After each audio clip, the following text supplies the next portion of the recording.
सभी को हरिओम, नमस्ते। आज के सत्र के लिए हमारे साथ एक बहुत ही खास अतिथि जुड़ी हैं, डॉक्टर लेखा नायर जी। डॉक्टर नायर जयपुर, राजस्थान में एक न्यूरोथेरेपिस्ट के रूप में कार्यरत हैं। उनका शुरुआती पेशेवर सफर एक साइकोलॉजिस्ट और हॉस्पिटल एडमिनिस्ट्रेटर के रूप में रहा है।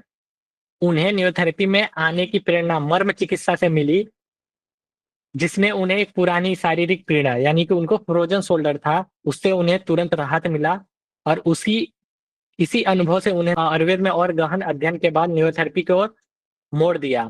पिछले 7 से 8 सालों से न्यूरोथेरेपी का अभ्यास कर रही हैं। वर्तमान में वो RUHS के प्रोफेसर भी हैं। आज के सत्र के लिए डॉक्टर लेखा नायर जी का हार्दिक स्वागत, अभिनंदन करते हैं। लेखा जी, आप जहाँ पे भी हो प्रकट हो जाइए। ओके, तो आज का हमारा प्रेजेंटेशन जो है वो शोल्डर जॉइंट पेन पर है, जिसको हम मर्म चिकित्सा और न्यूरोथेरेपी से सीखेंगे कि किस तरीके से उसका इलाज हो सकता है।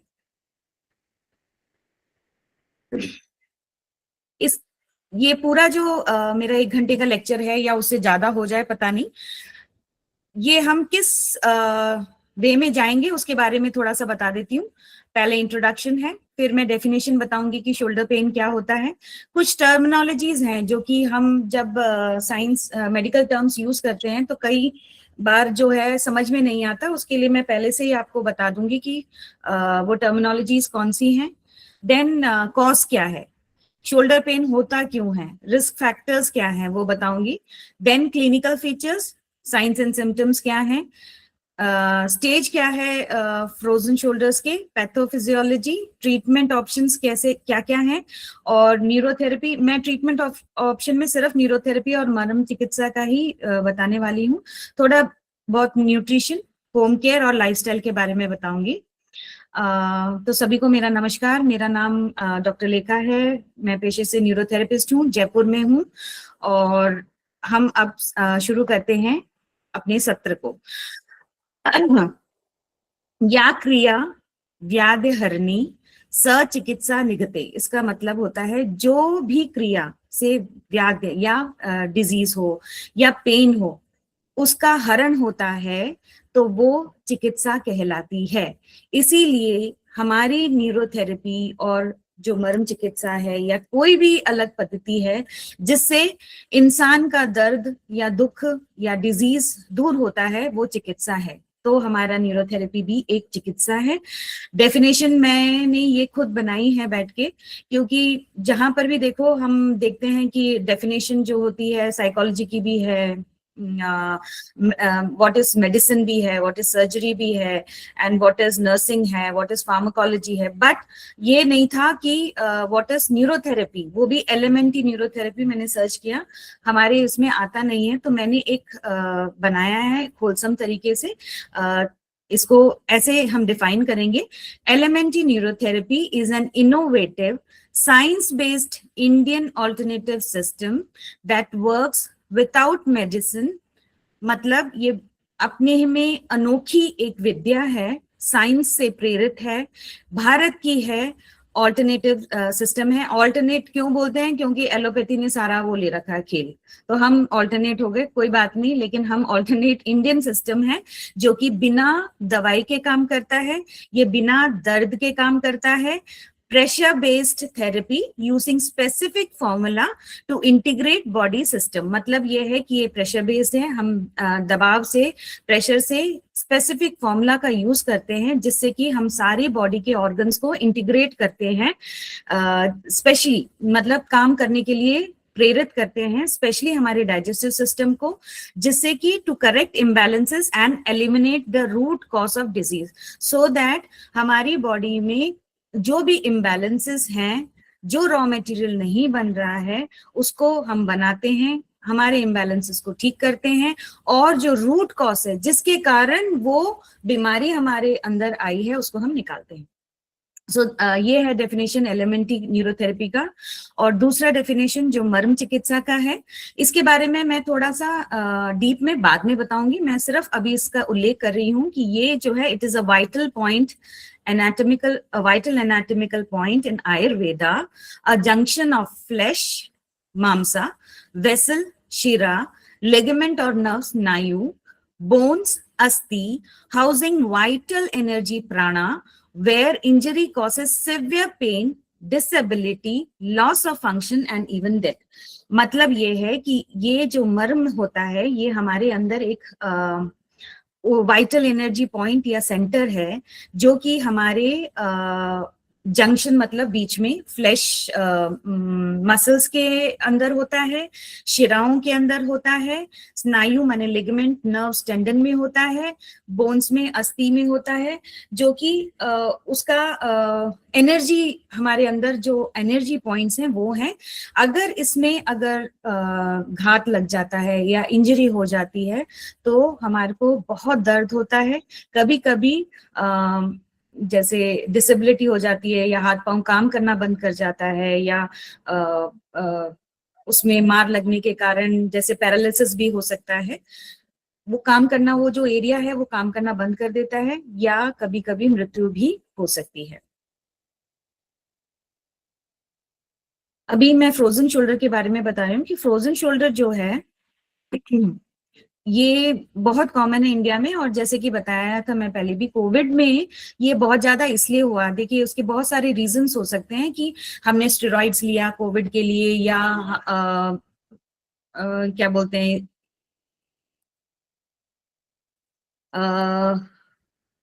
इन्फ्लेमेशन, जो हमारे कोविड के कारण जो इन्फ्लेमेटरी प्रोसेस हमारे बॉडी के अंदर हुआ है उसके कारण हो सकता है, या जब हम लोगों के पास कोई काम नहीं था तो हम सबसे ज्यादा क्या देखते थे, टीवी या बैठ के मोबाइल चलाते थे, तो उसके कारण भी होने के चांसेस है। तो हम एक चीज नहीं बोल सकते कि it's because of that virus कि वो कोविड हुआ उसके वायरस के कारण ये हुआ है। इसके बहुत सारे केसेस हैं बट एज सच कोई डाटा नहीं है इसका। मैंने जो नेट में देखा कि कितना बड़ा है, बट यस ऑफ कोर्स ये अभी सुनने में ज्यादा आता है, जैसे कि एवियन आता है, एवास्कुलर नेक्रोसिस जैसे आजकल ज्यादा सुनने में आता है आफ्टर कोविड, वैसे ही हमारा शोल्डर पेन भी ज्यादा बढ़ गया है।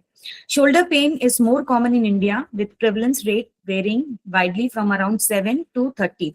7 से 30% जो है जनरल पॉपुलेशन में ये पाया जाता है, जिसमें एज डिपेंड करता है। ऑक्यूपेशन में एज में ये है कि जो 40 से ऊपर हैं उनको ज्यादा पाया जाता है, मतलब 30 से ऊपर, आजकल 40 इज न्यू 30, तो 30 से ऊपर के लोगों में होता है फ्रोजन शोल्डर। देन ऑक्यूपेशन जो कि टीचर्स हैं, कंप्यूटर जो ज्यादा काम करते हैं या जिम में जो ज्यादा इंस्ट्रक्टर्स होते हैं उनको ज्यादा देखा गया है। और जनरली हेल्थ स्टेटस में ये डायबिटीज के साथ में लिंक करके देखा गया है कि डायबिटीज में ज्यादा होता है। नाउ नॉर्थ इंडिया में ये 26% पाया गया है। एसोसिएटेड फैक्टर्स एंड कॉजेस, क्या क्या चीजें हैं जो कि शोल्डर पेन को पैदा कर सकती है, उसमें डायबिटीज में 50% जो है शोल्डर का डिस्फंक्शन देखा गया है पेशेंट जो कि डायबिटिक है। और स्क्रीन टाइम, अब यही तो मेन प्रॉब्लम है, मेरे हिसाब से मेन प्रॉब्लम यही है कि स्क्रीन टाइम आजकल आप अगर देखोगे तो 3 घंटे से ज्यादा सारे के सारे बैठे रहते हैं। कोई यूट्यूब देखा या कुछ भी देखा तो कंटिन्यूअसली हमको पता ही नहीं चलता हम किस तरीके से बैठे हैं। कभी हमारा पोस्चर खराब होता है, कभी कभी क्या बोलते हैं नेक में और शोल्डर में पेन होते हुए भी हम उसको अनदेखा करके फिर भी बैठ के है ना हम देखते रहते हैं मोबाइल। दूसरा ऑक्यूपेशन, उस ऑक्यूपेशन में जहां पर रिपीटेटिव ओवरहेड एक्टिविटीज, जैसे जो हम खेल खेलते हैं जिसके अंदर हमारा हाथ जो है ऊपर की तरफ जाता है, ऐसे यूं ऊपर करते हैं, जैसे बैडमिंटन हो, वॉलीबॉल हो, देन लॉन टेनिस, जिसमें हमारा अपने सर हाथ जो है ऊपर की तरफ बार बार रिपीटेडली जाता है, उसमें ये प्रॉब्लम देखी जाती है। पुअर पोस्चर, जैसे मैंने बताया कि आप एक मोबाइल लेके बैठे हो, कभी आड़े बैठ रहे हो, तिरछा बैठ रहे हो, नीचे झुक रहे हो, पता नहीं कैसे कैसे पोस्चर लेके बैठे रहते हैं और कंटिन्यूअसली बैठे रहते हैं, तो उससे भी हो सकता है। एंड कंप्यूटर, ऑफ कोर्स सबसे ज्यादा प्रॉब्लम जो है कंप्यूटर में काम करते हैं उनको होता है। Now age and comorbidities, age का मतलब ओल्डर एज में ज्यादा होता है। कोमॉर्बिडिटीज जैसे आपको कोई हेल्थ इशू है, डायबिटीज है, हाइपरटेंशन है, हार्ट का कोई एलिमेंट है, तो उसमें ज्यादा देखा जाता है। देन हायर सैलरीज, जिनके पास काम करने के लिए नौकर चाकर हैं, सब कुछ है, वो उनको भी ये ज्यादा देखा जाता है। नाउ ये सारे जो हैं टर्मिनोलॉजीज जिसे मैं बोलती हूँ कि ये सारा मैं जब पढ़ आगे हम जाएंगे स्लाइड्स में, तो ये सारे वर्ड्स जो हैं काफी देखे गए हैं, तो इसलिए मैं पहले से ही उसको थोड़ा समझा देती हूँ ताकि जब बोलेंगे तो आपको समझ में आएगा। नाउ शोल्डर जॉइंट का जो पेन होता है उसमें एक्रोमो क्लेविकुलर जॉइंट, ये एक स्मॉल जॉइंट है at the top of the shoulder with the collar bone that is clavicle meet the shoulder blade. अब अगर आप इसको देखोगे तो आप मेरे को अगर देख सकते हैं तो ये जो यहाँ पर एक छोटा सा एक्रोमियन होता है, एक्रोमियन बोलते हैं उसको, और यहाँ पे जो हमारा स्कैपुला बोलते हैं या शोल्डर जॉइंट बोलते हैं, ये दोनों यहाँ पर आके मिलते हैं, तो इस वाली जगह को हम एक्रोमियो क्लेविकुलर जॉइंट कहते हैं।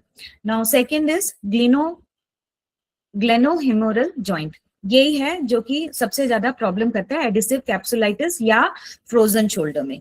तो इसमें ये करता है ह्यूमरस क्या है, ये जो बोन है, शोल्डर बोन है, उसको ह्यूमरस कहते हैं, to the shoulder blade via the humeral head fitting into the shallow glenoid cavity.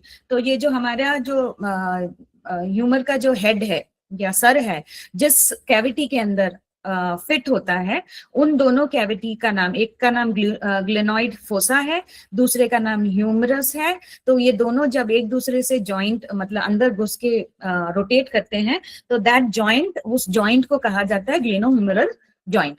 Now periarticular structure वो होता है, पेरी माने बहुत सारे, आर्टिकुलर माने जिसमें वो घूमता है, वो स्ट्रक्चर्स वो कौन कौन से होते हैं, जो कि सॉफ्ट टिश्यूज होते हैं, बोन्स होते हैं, जो कि इस जॉइंट को या लिगामेंट सराउंड कर रहे हैं इस जॉइंट को। जॉइंट माने ग्लेनोह्यूमरल जॉइंट को जो सराउंड करते हैं, जैसे कि कैप्सूल है, लिगामेंट है, टेंडन्स है, बर्सा भी अभी बाद में बताऊंगी मैं क्या होता है, और एडजेसेंट बोन, ये सारी चीजें जो भी करते हैं उसको पेरी आर्टिकुलर स्ट्रक्चर कहते हैं। मतलब ये हमारा जॉइंट है, इस जॉइंट के आसपास जितनी भी चीजें हैं उसको पेरी आर्टिकुलर स्ट्रक्चर कहते हैं।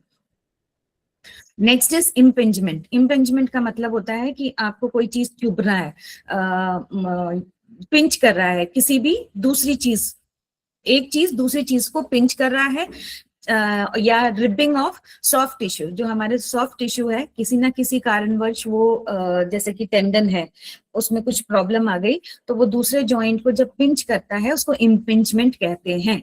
एबडक्शन जो हमारा ये जो बॉडी है, इससे दूर की तरफ, बॉडी मूविंग अवे फ्रॉम, मतलब ऐसे जा रहा है, इसको कहा जाता है एबडक्शन। अगर ये वर्ड अगर लिया गया, अगर हम ध्यान से देखेंगे तो ये वर्ड जो एबडक्शन है, अगर आप देख रहे हैं ना, ही वॉज एबडक्टेड अवे, या उसको किडनैप करके एबडक्ट कर लिया, तो एबडक्ट का मतलब है ले गए, मतलब किडनैप कर लिया मतलब उसको उठा के ले गए, तो that is the word which is, वही वर्ड दिया जाता है, एबडक्शन मींस उठा के ले गए। तो मतलब जैसे हमारा बॉडी पार्ट, हमारे कोई भी बॉडी का जो पार्ट है वो बॉडी से, मिड लाइन से दूर जाता है, दैट इज एबडक्शन।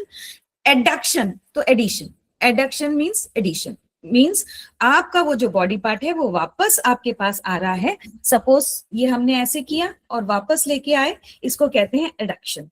मतलब body part moving towards the mid line, मतलब बॉडी है, बॉडी के पास आता है तो उसको एडक्शन कहते हैं। एबडक्शन जो कि दूर जाता है। Now external and internal rotation. Now external and internal rotation बताने के लिए ये क्यों जरूरी है, ये हम जब बाद में देखेंगे तो पता चलेगा, क्योंकि शोल्डर जॉइंट जो होता है ना, हम ये सोचते हैं सिर्फ फ्रोजन शोल्डर ही है, फ्रोजन शोल्डर नहीं, बहुत सारे क्लासिफिकेशन है शोल्डर पेन के। तो हर किसी का एक अलग ही पहलू होता है, किसी का हाथ ऊपर उठता है तो दर्द होता है, किसी का नीचे आता है तो दर्द होता है, किसी को बाहर की तरफ जैसे अबडक्शन की तरफ दर्द होता है, किसी को एडक्शन की तरफ दर्द होता है, इसीलिए ये वर्ड्स इंपॉर्टेंट है। नाउ एक्सटर्नल रोटेशन क्या होता है? एक्सटर्नल रोटेशन हमारे यहाँ से होता है, ये वाला, ये जो है, देखिए अगर दिख रहा है तो ये जो है, this is external rotation. Now internal rotation ये है, यूं करके पीछे की तरफ हम लेके जाते हैं तो दैट इज इंटरनल रोटेशन, और यूं करके लेके आते हैं तो that is external rotation. Now greater tuberosity of humerus क्या है? अभी ये हमारा ऐसा गोल सा होता है ह्यूमर, तो ये जो मोटा वाला जो पोर्शन होता है, ये जो मोटा वाला पोर्शन होगा ये ग्रेटर ट्यूबरोसिटी होगा, तो इसके पास वाला जो होगा लेसर ट्यूबरोसिटी होगा। मतलब एक जो कि फिक्स हो रहा है और जो उभरा हुआ पार्ट है वो ग्रेटर ट्यूबरोसिटी है, और जो नीचे की तरफ है वो भी उभरा हुआ पार्ट ही है बट वो नीचे है तो वो लेसर ट्यूबरोसिटी है। ये जो है ह्यूमरस के ह्यूमरस जो बोन है हमारा उसका पार्ट है ये, जिसके अंदर रोटेटर कफ मसल्स तीन तरफ से आके जुड़ती हैं। कैल्सिफिकेशन का मतलब होता है बिल्डिंग ऑफ कैल्शियम, कैल्शियम ज्यादा हो जाता है कहाँ पर? बॉडी के टिश्यू में। अब उसके कारण क्या होता है, वो बॉडी टिश्यू जो होता है हार्ड हो जाती है। टिश्यूज कैसे होती है? सॉफ्ट होती हैं। जैसे कैल्शियम उसमें ज्यादा होता है तो वो हार्ड हो जाती है, उसको हम कहते हैं कैल्सिफिकेशन। नाउ नेक्स्ट इज सब acromion bursa. Fluid filled sac in the shoulder that cushion rotator cuff tendons against acromion deltoid muscles, reducing friction for smooth arm movement। मतलब ये है कि छोटे छोटे पाउचेस होते हैं या एक लंबा सा पाउच होता है जिसके अंदर खूब सारा फ्लूइड होता है। वो सैक, सैक मने मने छोटे छोटे कवर। अब ये सोचिए छोटे छोटे पॉलिथीन में हमने छोटे छोटे पानी भर भर के रख रखे, उसी तरीके से सैक होते हैं। ये जो बर्सास जो होते हैं ये जो रोटेटर कफ मसल्स हैं जो हमारे शोल्डर है उसको कुशन करने के लिए रोटेटर कफ मसल्स के वहां पे पाए जाते हैं, ताकि जो एक्रोमियन है, यहाँ पे जो एक्रोमियन है, जैसे हम ऐसे ऊपर करते हैं ना, ये वाला जो एरिया है ये रब करता है। तो ये रब करते करते अगर आप बताइए अपन ग्राइंड एक चीज को, किसी चीज को अच्छी तरह से पीसते रहेंगे तो एक पीसने के बाद क्या होता है, जाके वो जिससे भी पीस रहे हैं वो दोनों एक दूसरे से मिलते हैं ना, तो मिलते हैं तो क्या होता है, फ्रिक्शन होता है और दर्द होता है ना। उसी के लिए, उसको बचाने के लिए ये बर्सा जो है इसके अंदर फ्लूइड होता है जो कि कुशन करता है हमारे रोटेटर कफ टेंडन्स को। किसके अगेंस्ट में? एक्रोमियन। मैंने बोला था यहाँ पर एक छोटा सा होता है बोन जैसा प्रोट्रूडेंट जो कि हमारे क्लेविकल से आके ये जो शोल्डर जॉइंट है उसमें दोनों को मिलाता है। उस जगह पे डेल्टॉइड मसल्स, डेल्टॉइड मसल्स ऐसे ये जो ट्रायंगल शेप मसल्स है ना, ये वाली इतनी सी जो एरिया है ये डेल्टॉइड मसल्स है। अगर आपको दिख रही है तो ये इतनी सी जो एरिया है ये डेल्टॉइड मसल्स है, मैं आगे दिखाऊंगी। देन इससे फ्रिक्शन, ताकि ज्यादा ना हो, फ्रिक्शन का मतलब एक दूसरे से रगड़ना कम हो जाए और स्मूथ मूवमेंट हो हमारे हाथ का, इसके लिए सब एक्रोमियन बर्सा होता है। नाउ बर्साइटिस क्या होगा? उसी के अंदर इन्फ्लेमेशन, वो बर्सा जो पानी है उसी के अंदर इन्फ्लेमेशन हो जाएगा तो उसको बर्साइटिस कहते हैं। फाइब्रोसिस क्या होता है? Scar tissue. अभी कुछ भी चीज जो होता है, अभी सपोज ये पेरियाट्रिकुलर स्ट्रक्चर्स जो हैं उसके अंदर से कोई कुछ खराबी हो गई तो उसमें क्या होता है, स्कार्स होते हैं। मतलब जैसे अगर मैं किसी चीज को रब करूंगी तो वो टूटेगा, करेगा, निकलेगा, वो क्या होगा, वो इधर उधर जाएगा ना। उससे क्या होता है, कैप्सूल, जो जॉइंट कैप्सूल होता है वो बिल्कुल थिक हो जाता है, मोटा हो जाता है, टाइट हो जाता है, जिसके कारण स्टिफनेस आने लगती है और पेन होता है। उसको हम फाइब्रोसिस कहते हैं। इसके बारे में हम आगे और भी पढ़ेंगे। एक्चुअली क्या है, स्कार टिश्यू है। जो टिश्यू है वो खराब हो गई है, उसके कारण जो बाकी टिश्यूज में प्रॉब्लम आती है, उसके संग जो लग रहा है उसको प्रॉब्लम आती है, उसको फाइब्रोसिस कहते हैं ना। कॉन्ट्रैक्चर्स क्या होते हैं? अगर आपने ये वर्ड सुना होगा कि किसी को भी जैसे हाथ जल गया या बॉडी जल गई, तो आपने देखा होगा जलने के बाद, हीलिंग के बाद कईयों का फेस जो है गर्दन से लग जाता है, या हाथ जो है ये सारे के सारे जुड़ जाते हैं। They are called as contractures. मतलब एक चीज दूसरे से जुड़ जाती है, इसे कॉन्ट्रैक्चर्स कहते हैं। ये परमानेंट होता है। ये होता क्यों है? टाइट हो जाती है मेरी ये सारी जो है ना बर्न से ये टाइट हो गए, और कई मसल्स जो है ना छोटी हो गई। अब छोटी हो गई तो लेकिन जुड़ तो वो उसी से रही है ना, तो ये ऐसी हो गई, ऐसी हो गई, ऐसी दिखती है। तो ये है, इसको कहते हैं कॉन्ट्रैक्चर्स। दैट इज परमानेंट हो जाती है, टाइटनिंग, टाइट हो जाता है, और शॉर्टनिंग ऑफ, अब चाहे वो मसल हो, टेंडन हो, स्किन हो, टिश्यू हो, कुछ भी। उस जैसे स्किन का भी कॉन्ट्रैक्चर होता है, टेंडन का भी होता है, वो जो भी चीज है उसको कॉन्ट्रैक्चर कहते हैं। देन लीजन्स क्या होते हैं? लीजन एक्चुअली देखा जाए तो जगह, प्लेसेस होती हैं जो कि टूट गई हैं, डैमेज हो गई हैं, जिसके कारण छोटी सी जगह बन गई है। है ना, अपनी जगह। लीजन का मतलब होता है जैसे एक बड़ा सा एक जैसे कुछ सामान है, उसके बीच में होल्स हो गए हैं, उसको कहते हैं लीजन्स, है ना। तो उसी तरीके से ये डैमेज जो बोन्स हैं उसके बीच में अगर लीजन्स हो जाते हैं तो छोटे छोटे छोटे छोटे होल टाइप हो जाएंगे, that is called as lesions. Diffuse का मतलब होता है हर जगह फैल गया है। जो पानी में अगर थोड़ा सा आप तेल डाल दो तो वो पूरी पानी में फैल जाता है, that is called as diffuse, मतलब हर जगह पे फैलना। डेल्टॉइड रीजन मैं आपको ये बाद में दिखाऊंगी कि क्या होता है। ये ट्रायंगुलर एरिया होता है, जो कि ये वाले एरिया को, ये होता तो सुपरफिशियल, यहाँ पे सबसे ज्यादा लार्ज सुपरफिशियल डेल्टॉइड मसल्स होते हैं। इसके अलावा भी टर्मिनोलॉजी जो होंगी अगर रह जाती हैं तो वो मैं आपको उसी टाइम समझा दूंगी। नाउ हम एनाटॉमी एंड फिजियोलॉजी समझते हैं कि शोल्डर जॉइंट होता क्या है। अब शोल्डर जॉइंट जो होता है, ये हमारे बहुत सारे जॉइंट्स हैं, उसमें से जो 3 तरीके के जॉइंट्स होते हैं, fibrous, cartilaginous and synovial joint. तो ये जो हमारा जो शोल्डर जॉइंट है इसे हम बॉल एंड सॉकेट जॉइंट कहते हैं। ये एक साइनोवियल जॉइंट का भाग है और इसको ग्लेनोहेमोरल जॉइंट भी कहा जाता है, जैसे मैंने बताया था। ग्लेनो मतलब जो सॉकेट है, ग्लेनोइड फोसा है। ह्यूमरल मतलब जो बॉल है, वो हेड ऑफ द बॉल जो होता है ये सॉकेट के अंदर फंस जाता है, इसलिए इसको हम ग्लेनोह्यूमरल जॉइंट कहते हैं। सो joint is a ball and socket joint or called as glenohumeral joint, where the ball is the head of the humerus which fits into socket. Ball and socket है, बॉल क्या है इसमें, हेड ऑफ ह्यूमरस है, और socket क्या है, glenoid fossa है। जो गोल सा जो भाग होता है उसको ग्लेनोइड फोसा कहा जाता है, स्कैपुला के अंदर जो होता है ना। ये सबसे मोबाइल जॉइंट है। सबसे मोबाइल जॉइंट का मतलब इसको कैसे भी घुमा लो, ऐसा और हमारे शरीर में कोई भी जॉइंट नहीं है जो कि जिस तरीके से ये घूमता है उस तरीके से हमारा कोई जॉइंट नहीं घूमता, क्योंकि ये फ्लेक्शन करता है, एक्सटेंशन करता है, रोटेशन करता है, सर्कमटेंशन करता है, सब कुछ चीज करता है ये, जो कि हर जॉइंट नहीं करता है। ये रोटेटर कफ मसल्स पे अपनी स्टेबिलिटी, मैं ना मैसेजेस जो है मैं थोड़ा बाद में ही लूंगी और मैं देखूंगी भी नहीं अभी, लास्ट में मैं आपको जब हमारा टाइम होगा ना तब बताऊंगी। It depends upon the rotator cuff muscle for stability, मतलब अगर रोटेटर कफ मसल्स में कुछ भी गड़बड़ हो जाता है ना तो यहाँ पे प्रॉब्लम शुरू हो जाती है।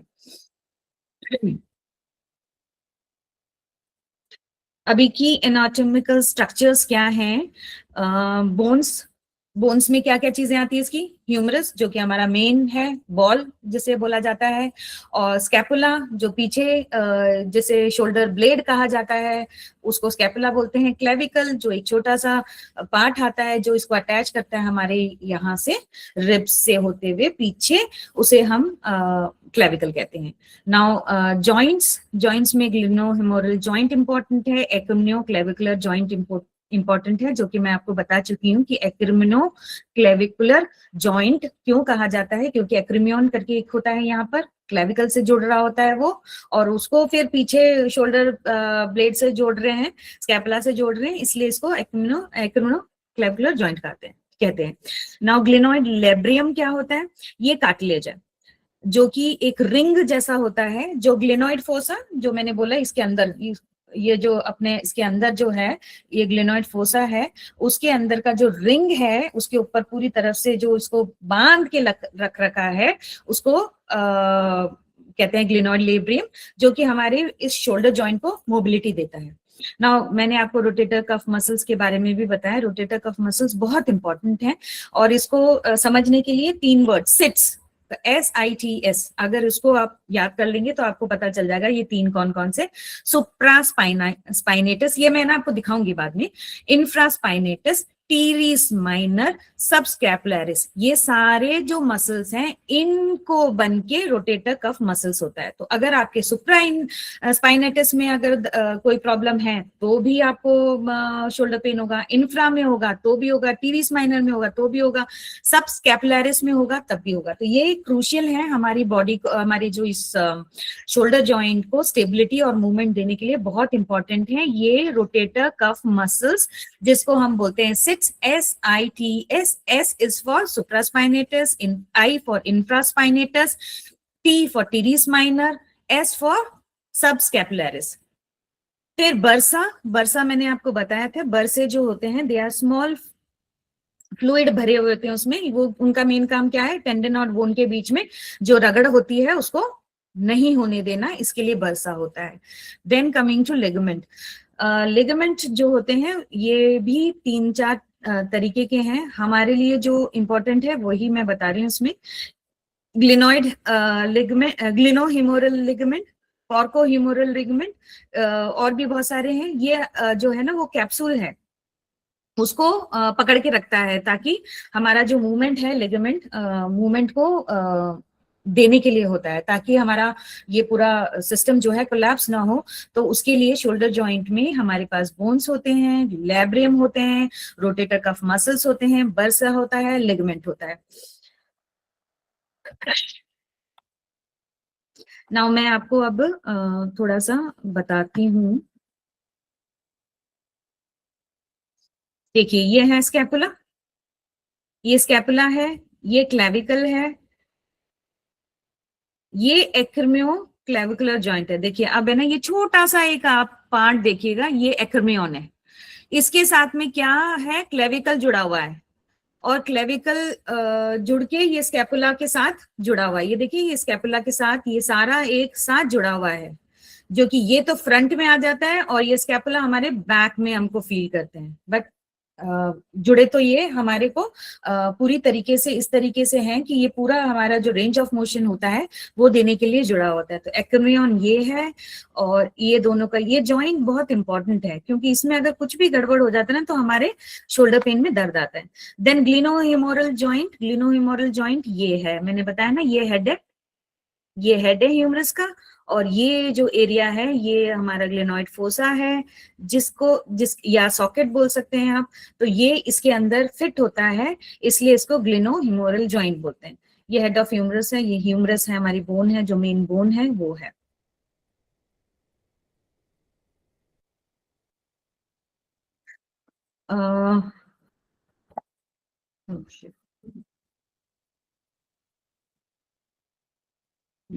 ये बड़ा नहीं हो रहा, आपको दिख रहा है ये लेब्रियम है जो मैंने बताया था पहले, ये लेब्रियम है, और ये जो है इस एरिया में रहता है, दिखता है, ये चारों तरफ से ये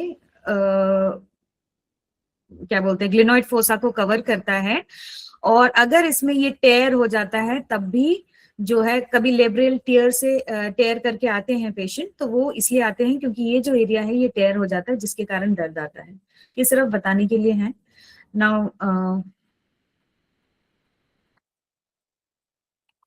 ये शोल्डर जॉइंट के डिफरेंट लिगामेंट्स हैं। अब ये एक्रोमियन क्लेविकुलर लिगामेंट है, ये एक्रोमियन है, और उसके ऊपर जो लिगामेंट है जो कि इसको बना के रखता है एक जगह पर, ये इसलिए इसको एक्रोमियो और क्लेविकल के साथ में मिला हुआ है, इसलिए इसको एक्रोमियो क्लेविकुलर लिगामेंट बोलते हैं। कोरोको एक्रोमियन लिगामेंट ये वाला एरिया का है, क्लेविकल एंड देन एक्रोमियन दोनों मिला के जो होता है लिगामेंट है। देन ये जो एरिया है हमारा जो क्लेविकल है, सब एक्रोमियन बर्सा है, ये वो फ्लूइड जो फिल करके जो बर्सा जिसे बोलते हैं, जिसके अंदर खूब सारा पानी रहता है, जो कि हमारे टेंडन और बोन्स में फ्रिक्शन को कम करता है इसमें। और ये साइनोवियल मेम्ब्रेन है यहाँ पर, और फाइब्रस मेम्ब्रेन है, आर्टिकुलर कैप्सूल यहाँ पर सारे हैं। इससे ये पूरा का पूरा जो होता है ना, ये वाले एरिया को कवर करते हैं, जिससे कि ना तो फ्रिक्शन हो साइनोवियल फ्लूइड, और बरसे के कारण हमारे इसमें हड्डी एक दूसरे के ऊपर रगड़ती नहीं है, और हमारा जो मूवमेंट होता है वो बहुत ही अच्छी तरह से होता है।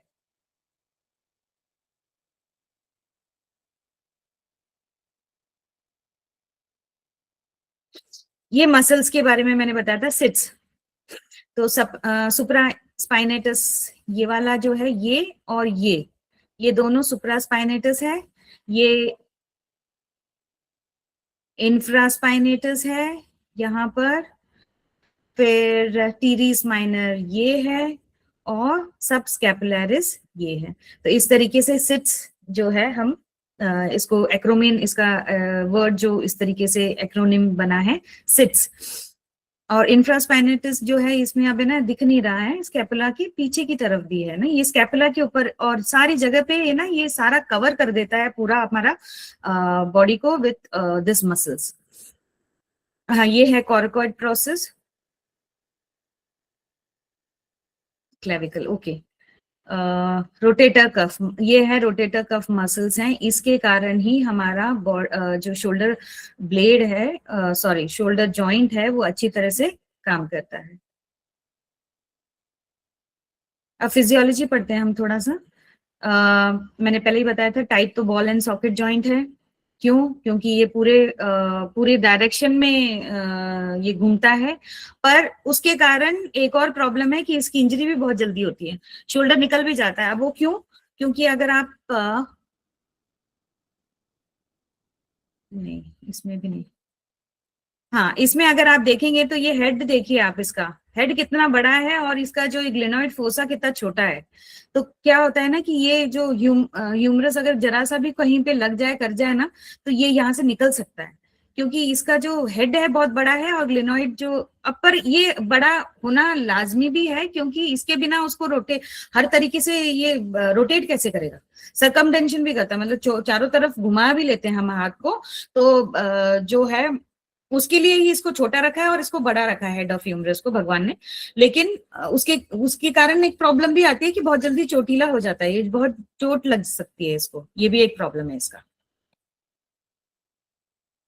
प्राइमरी मूवमेंट इसके फ्लेक्शन है, मैंने बताया था, एक्सटेंशन, एबडक्शन, बाहर की तरफ, एडक्शन अंदर की तरफ, इंटरनल जो है ये हम हाथ को पीछे लेके जाते हैं तो ये इंटरनल है, ये एक्सटर्नल, ये दिस इज दिख रहा हो तो ये एक्सटर्नल, ऐसे हाथ करेंगे तो एक्सटर्नल है। सरकमटेंशन, यूं घुमाते रहो, ये से पूरा, this is circumduction. Stability in mobility, shallow socket है, इसलिए उसकी मोबिलिटी बहुत अच्छी है, और ये हेल्प लेता है मसल्स के, सॉफ्ट टिश्यूज की, जो कि हिप जॉइंट इतना नहीं कर सकता, हिप जॉइंट भी करता है बट इसके जितना उसका स्टेबिलिटी और मोबिलिटी नहीं है। नाउ स्कैपुलोथोरैसिक मूवमेंट, ये रिब केज के साथ भी मूवमेंट करता है। आपने देखा होगा ये सारा चीजें जो है, हमारा जो स्कैपुला है, ये सारी चीजें रिब केज से लगी हुई है, इसलिए हमारा जो स्कैपुलो और थोरैसिक मूवमेंट, मतलब ऊपर का जो एरिया है, ये पूरा का पूरा मूव, इधर उधर सब मूव करता है, because of muscles and soft tissue with the rib cage, मतलब ये जो शोल्डर जॉइंट है ये जाके रिब केज से मिला हुआ है, इसलिए ये आर्म का मूवमेंट करता है। ब्लड सप्लाई और इनर्वेशन जो है, ये ब्लड सप्लाई और मतलब इसका ये है कि हाउ ये जाता कैसे है। Nerves, axillary subscapularis nerve provide motor control and sensation, और एक्सिलरी जो नर्व है ये सारे के सारे इसके मोटर का कंट्रोल होता है और सेंसेशन होता है। ब्लड, एक्सिलरी आर्टरी और सब स्कैपुलरिस आर्टरी, ये दो आर्टरीज नहीं है, इसके अलावा भी आर्टरीज हैं, ये मेन आर्टरीज है। ये मैंने टेंडन एंड लेगामेंट अभी बताऊंगी, तो उसके लिए है कि अलग अलग तरीके के लेगामेंट्स हैं। देखिए कितनी सारी चीजें, मसल्स हैं, टेंडन्स है, लेगामेंट्स हैं, ये सारा बना के ये एक छोटा सा एक हाथ का शोल्डर जॉइंट बना है। तो कहीं पर भी कुछ भी गड़बड़ होता है तो पेन होना लाजमी है। तो टेंडन में जाऊंगे तब बताते हैं। Okay, now what is shoulder pain? Shoulder pain is a feature, it is a feature of disorder affecting the acromioclavicular joint as well as that of the glenohumeral joint and periarticular structure. इसलिए मैंने periarticular structures बताए थे कि मतलब उसको जो articulate करने के लिए या हिलने के लिए जितने भी structures बनाए हैं, जो tendon है, muscles हैं, tissues हैं, इन सब में किसी में भी अगर disorder हो सकता है, होता है, जैसे कि acromioclavicular joint में हो जाए या glenohumeral joint में हो जाए या किसी भी structure में हो जाता है तो शोल्डर में पेन आ सकता है। टाइप्स ऑफ शोल्डर पेन देखते हैं। पहला है सुप्रास्पाइनेटस टेंडनाइटिस। सुप्रास्पाइनेटस टेंडनाइटिस, उसके लिए हम ये देखेंगे। अब ये देखिए, ये वाला जो एरिया है इसके अंदर इन्फ्लेमेशन हो जाए, इस टेंडन में इन्फ्लेमेशन हो जाए तो सुप्रास्पाइनेटस टेंडनाइटिस हो सकता है।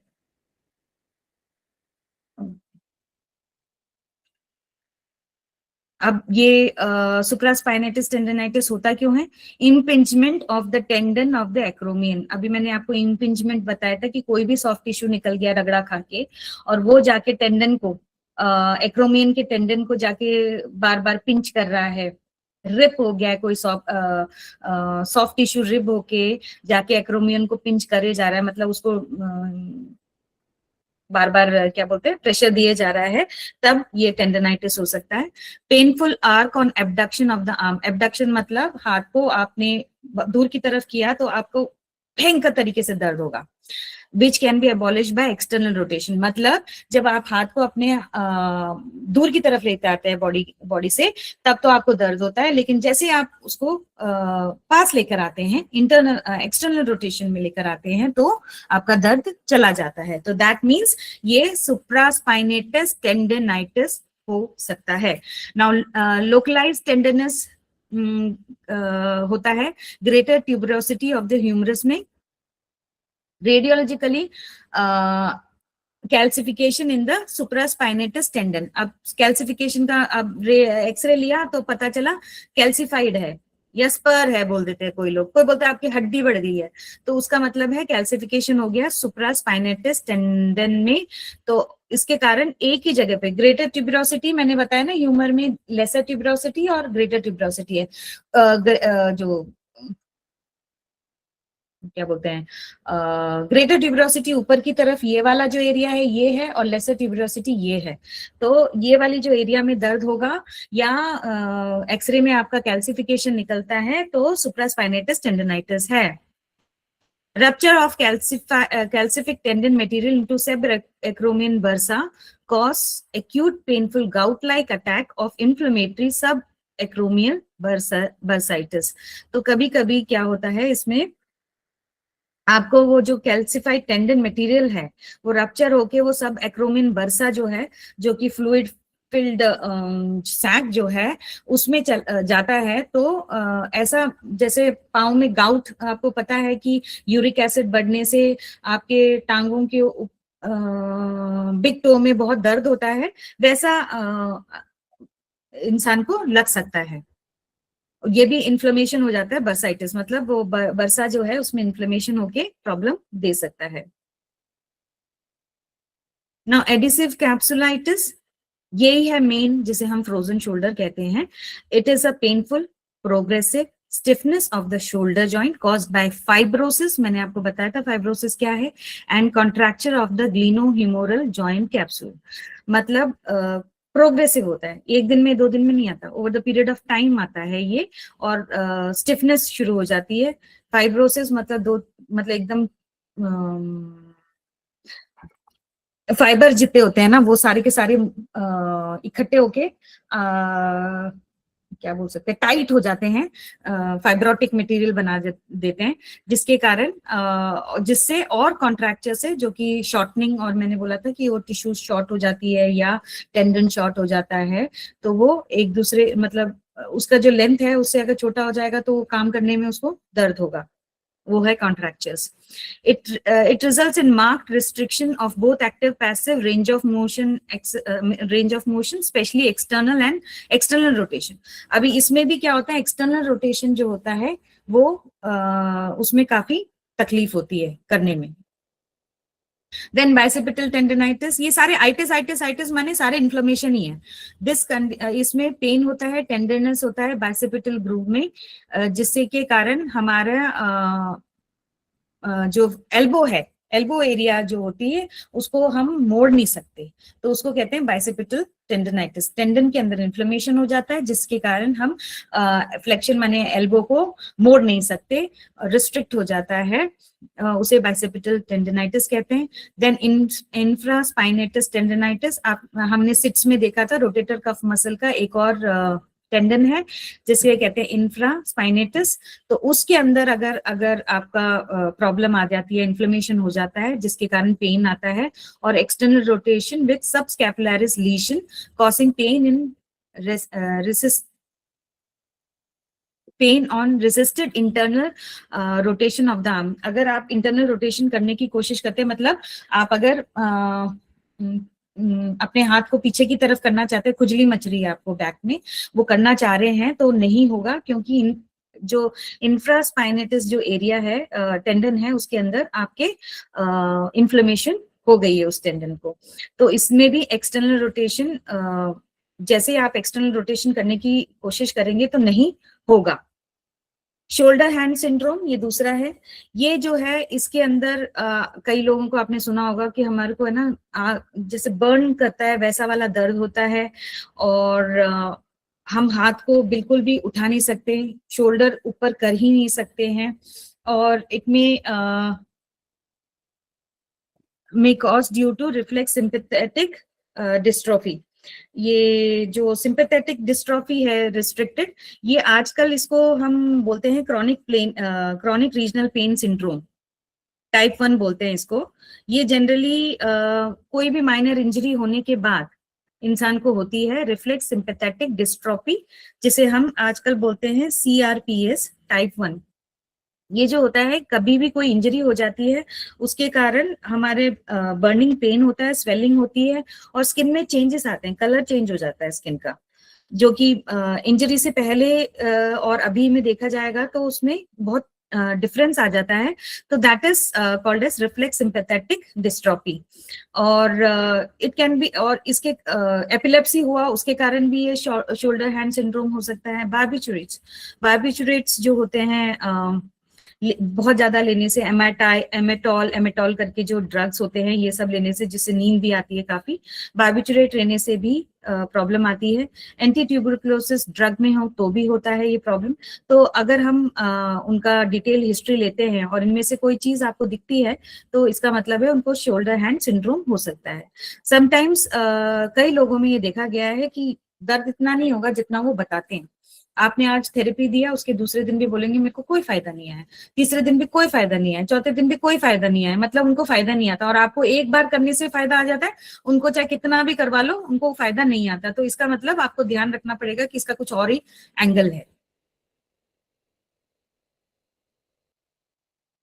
नाउ इटियोलॉजी, कॉजेटिव, हम कॉज ढूंढते हैं अभी कि क्यों कॉज करता है शोल्डर पेन, क्या रिस्क फैक्टर्स हैं शोल्डर पेन के। तो फर्स्ट इज इडियोपैथिक। इडियोपैथिक का मतलब होता है कोई कॉज ही नहीं है, मतलब जो कि लिखा हुआ नहीं है आज तक टेक्स्ट बुक में, वो हो सकता है कॉज, मतलब there is no cause. Generally देखा जाए 40 to 65, आजकल तो 30 में भी आने लगे हैं लोग जिनको फ्रोजन शोल्डर है। फीमेल्स को ज्यादा होता है मेल से। सेकेंडरी इटियोलॉजिकल फैक्टर्स क्या हैं? डायबिटीज मेलाइटिस सबसे कॉमन है, 50% लोगों को डायबिटीज मेलाइटिस के बाद फ्रोजन शोल्डर होता है। थायराइड डिसऑर्डर में होता है। पोस्ट ट्रोमेटिक और पोस्ट सर्जिकल इमोबिलाइजेशन, आप बहुत दिन तक अगर आपने एक जगह पर ही हाथ को रखा है, सपोज आपके ना फ्रैक्चर हो गया है एल्बो में या हैंड में, एक ही जगह रखने के बाद आपको फ्रोजन जो होता है शोल्डर थोड़ा सा पेन करने लगता है। पोस्ट ट्रोमेटिक कहीं गिर गए कर गए तो भी हो जाता है। सर्वाइकल स्पॉन्डिलोसिस या रेडिकुलोपैथी के बाद भी होता है। रोटेटर कफ पैथोलॉजी, मैंने बोला सिट्स में कोई भी, ये जो रोटेटर कफ मसल्स हैं उसमें से किसी में भी कोई भी प्रॉब्लम होगी तो भी शोल्डर पेन हो सकता है। ऑटो इम्यून कंडीशंस, ये क्या 10 बजे, हाँ बे हो सकता है। साइड इफेक्ट्स, कोई ड्रग्स लिए हैं, जैसे मैंने बोला बार्बिचुरेट लिया है, ट्यूबरक्लोसिस का ड्रग्स ले रहे हैं, या एपिलेप्सी के ड्रग्स ले रहे हैं तो भी ये हो सकता है।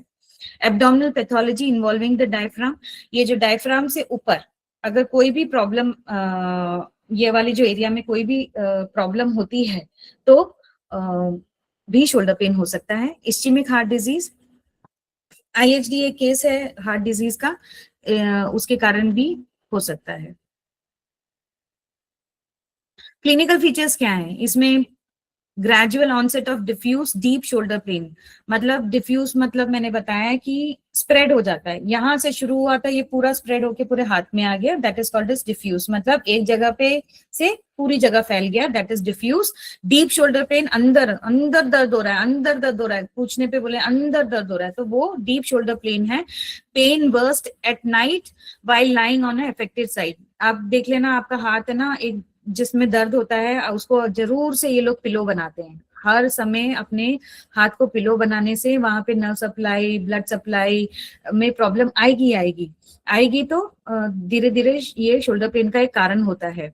Stiffness and restricted range of motion in all direction, आप कहीं स्टिफनेस रहेगा हाथ में, कड़कपन रहेगा, हाथ खुलेगा नहीं सुबह सुबह, और जो भी मोशन आप करना चाहते हैं हम पूरी तरह से हाथ को घुमा सकते नहीं घुमा पाएंगे।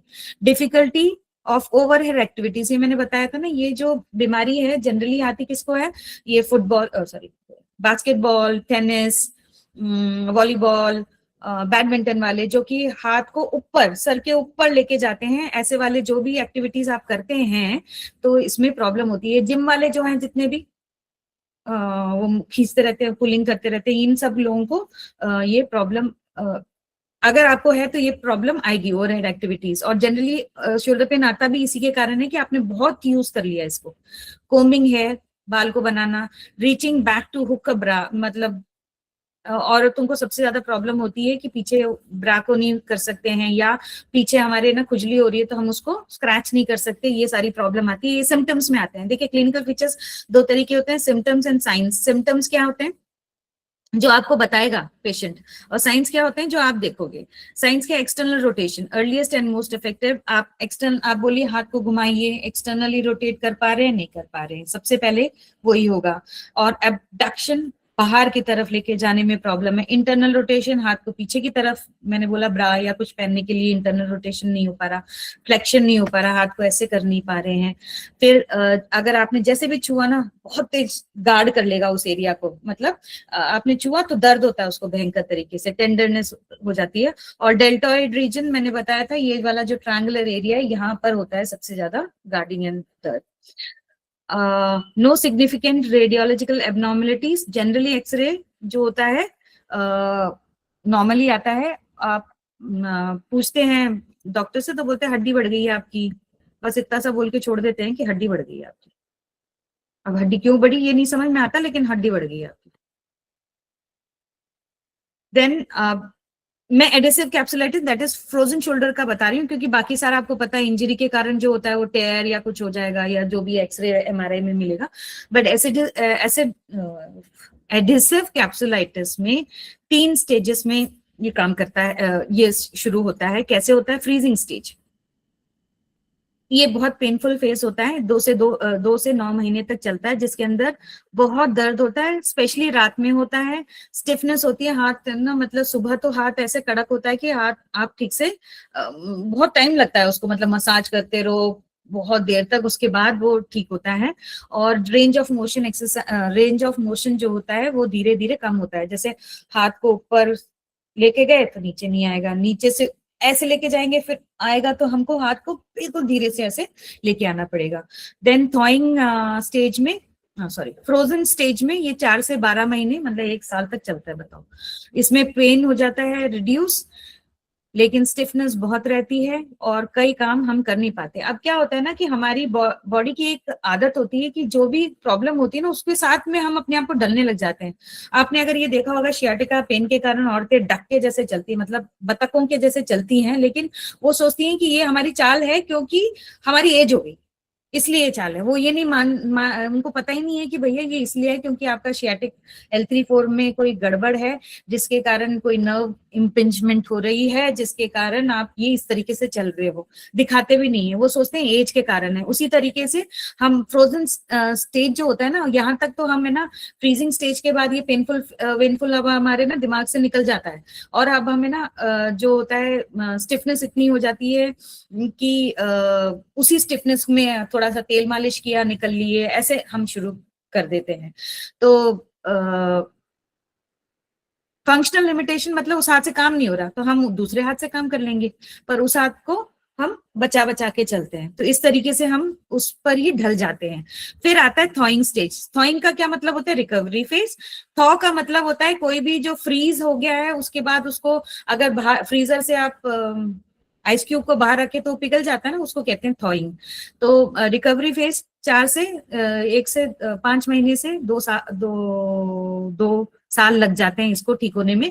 धीरे धीरे रेंज ऑफ मोशन आने लगता है और नियर और कंप्लीट रिकवरी बहुत सारे पेशेंट्स में हो जाती है। पैथोफिजियोलॉजी। पंडित जी,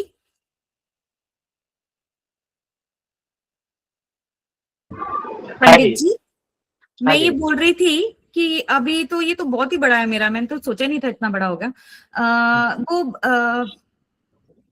डॉक्टर दीदार नेगी जी का जो है वो मैं दिखा दूं फिर? हाँ हाँ, उनका पार्ट ले लीजिए, आपका चाहिए तो अगले गुरुवार को कंटिन्यू कर देंगे। हाँ, ये तो बहुत ही अभी मेरा वो बहुत सारे स्लाइड्स हैं इसलिए मैं पूछ रही थी। यहाँ पे दर्द हो रहा है, ये हाथ खाली इतना ही जा रहा है मेरा, इससे ऊपर नहीं जा रहा है।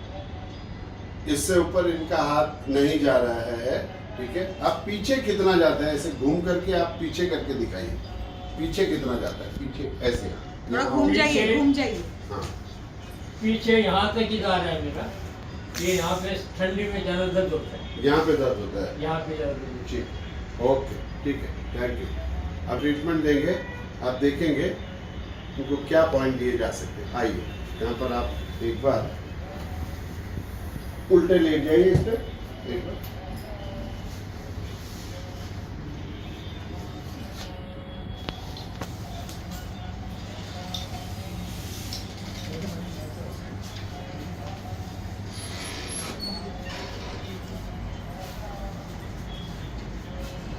ये इनका स्कैपुला है, स्कैपुला को आप यहाँ से पुश करेंगे इस तरफ, इस तरफ, इस तरफ, इस तरफ। छोटे छोटे 5 पॉइंट बनाएंगे। ये स्पाइन है, स्पाइन से 1 उंगली 1 इंच का लगभग आप छोड़ देंगे, यहाँ पे आपको एक गैप मिलेगा छोड़ के। ये आप इससे आपकी हथेली से पुश करेंगे उस तरफ।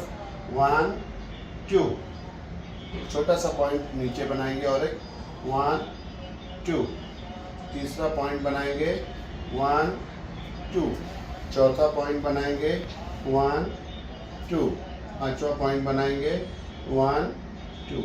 ऐसे 3 राउंड देंगे इनको।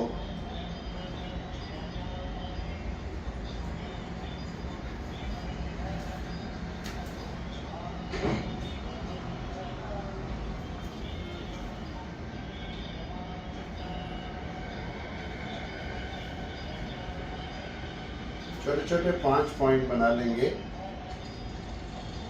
बाद में ये मसल्स को आप रिलैक्स कर देंगे और हल्का सा रिलैक्स करने के बाद फिर आप कहेंगे कि करवट ले लीजिए, आप साइड ले लीजिए, उस तरफ फेस कर लीजिए, उस तरफ करवट ले लीजिए, वहां पर।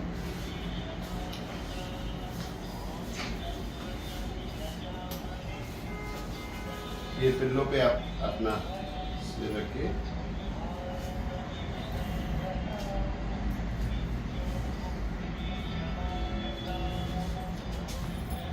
अब ये इनका शोल्डर है।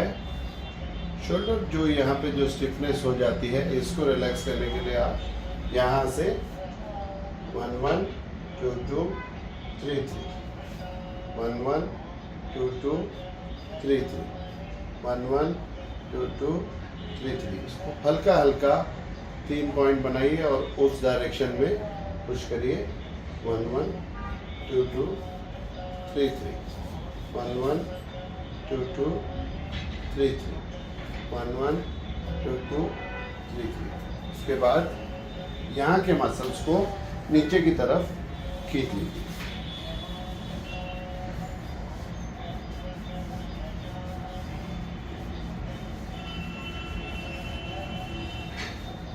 अभी आप उठ सकते हैं, एक बार उठिए, हाथ को ऊपर करिए। वो हाथ पे आप पेन कितना है और कितना ऊपर जा रहा है लेके जाइए। अब ऊपर लेके जाने में आपको पेन हो रहा है? नहीं, थोड़ा रिलीफ है। रिलीफ है। वापस नीचे करिए, फिर से एक बार ऊपर लेके जाइए। हाँ, अभी ठीक है। वेरी गुड, आगे आराम। ठीक है, अब आप इसे पीछे करके दिखाइए मुझे, पीछे की तरफ। नहीं, ये पीछे कितना आता है, यहाँ आ रहा है, यहाँ आ रहा है, कहाँ आ रहा है, ऐसे पूरे आप घूम जाइए, टर्न होके दिखाइए आराम से। आप पूरे घूम जाइए, आप पूरे घूमिए ठीक से। आप हाथ आगे हो गया, पूरा आ रहा है पीछे। वेरी गुड, ठीक है, थैंक यू बराबर। Thank you thank you. इस तरीके से इस पॉइंट से इसको DD1 और DD2 नाम दिया गया है। इस पॉइंट का नाम है DD1 और ये DD2। ये दोनों पॉइंट आप देंगे, इसका रिजल्ट बहुत ही बढ़िया है। इसे ट्राई करके देखिए और हमें जरूर फीडबैक दीजिएगा। Thank you very much. Video में DD1 और DD2 में जो प्रेशर दिया गया है वो आप ध्यान रखिए। आपको शायद पिक्चराइजेशन में, वीडियो में शायद कंफर्म नहीं हो रहा होगा कि प्रेशर कैसे देना है। वो प्रेशर जैसे आप ठीक विटामिन B12 के लिए, नायासिन, थियामीन के लिए देते हैं, उसी तरीके से देना है। शोल्डर बोन को आपको उस तरफ को पुश करना है जैसे B12 और उसमें देते हैं, ठीक है। और वैसा ही आपको स्कैपुला को भी हल्का हल्का पुश करना है अपोजिट डायरेक्शन में, शोल्डर की तरफ। लेकिन स्कैपुला का जो सर्कल है उसी शेप में लेना है, उस पर ध्यान दीजिएगा। और बहुत सेफ और सॉफ्ट देना है, एकदम जोर लगा के स्कैपुला ही नहीं उखाड़ देना, बहुत प्यार से देना है। और रिजल्ट आपको इमीडिएट मिलेगा, इमीडिएट, तुरंत। शोल्डर पेशेंट में यदि आपके यहाँ पे स्वेलिंग है पेशेंट को और काफ़ी पेन हो रहा है, तो उसमें आपने इन्फ्लामेशन ट्रीटमेंट देनी है। इन्फ्लामेशन ट्रीटमेंट देने के बाद DD3 नंबर का जो पॉइंट है वो जरूर देंगे। इसका रिजल्ट बहुत ही लाजवाब है। DD3 जो पॉइंट है, इसमें आप ये जो आपकी बोन है इसके यहाँ पे 1 और बीचों बीच 2 और यहाँ पे 3, तो ये आप हाथ को इस तरह घुमाएंगे उनके रिस्ट को। ये हो गया 1, देन 2 और ये 3। तो ये आपको पूरा इतना पूरा एरिया जो है उनका कवर करना है और इसको 20 टाइम्स देना है, लाइक दिस। 1 2 3 4 5 6 7 8 9 10 11 12 13 14 15 17 18 19 20। ये हुआ यहाँ का राउंड। आप बीचों बीच रिस्ट को सीधा करके यहाँ पे लेंगे, एकदम बोन के ऊपर से। 1 2 3 4 5 6 8 9 10 11 12 13 14 15 16 17 20। मॉइस्चराइजर, पाउडर, क्रीम लगाने में कंजूसी नहीं करेंगे। आप ये तीसरी जगह के लिए हाथ उनका सीधा करेंगे, हथेलियाँ ऊपर रहेंगी। अब इसमें करेंगे आप 1 2 3 4 5 7 8 9 11 12 13 17 18 19 20। ये करने के बाद आप पेशेंट को देखेंगे, ये शोल्डर की जो मूवमेंट है बहुत फ्री हो जाएगी। और ये DD3 नंबर का जो पॉइंट है ये आपको हर शोल्डर पेशेंट को देना चाहिए। बिना शोल्डर को टच किए आप यहीं से उनका पेन निकाल देंगे। Thank you very much. आप ध्यान रखेंगे कि ऊपर से नीचे की तरफ, एल्बो से रिस्ट की तरफ ही आपको फ्रिक्शन करनी है, ऊपर से नीचे की तरफ ही उसको प्रेशर देना है। और दूसरी बात, पहले जो है हाथ उल्टा होगा, सेकंड पॉइंट में हाथ बिल्कुल आड़ा रहेगा और थर्ड में उसकी हथेलियां ऊपर की तरफ रहेगी। बट आपको जो प्रेशर देना है वो प्रेशर आपका वो जो ऊपर की बोन है उसी पे रहेगा, एल्बो से रिस्ट की तरफ। इससे आपके शोल्डर की जो मूवमेंट है बहुत जल्द फ्री हो जाएगी और इन्फ्लेमेशन में भी उसको रिलीफ होगी और पेन में भी। और कई पेशेंट तो शोल्डर को हाथ नहीं लगाने देते, इतना पेन होता है, बट ये पॉइंट देते ही आपको तुरंत रिजल्ट मिलेगा।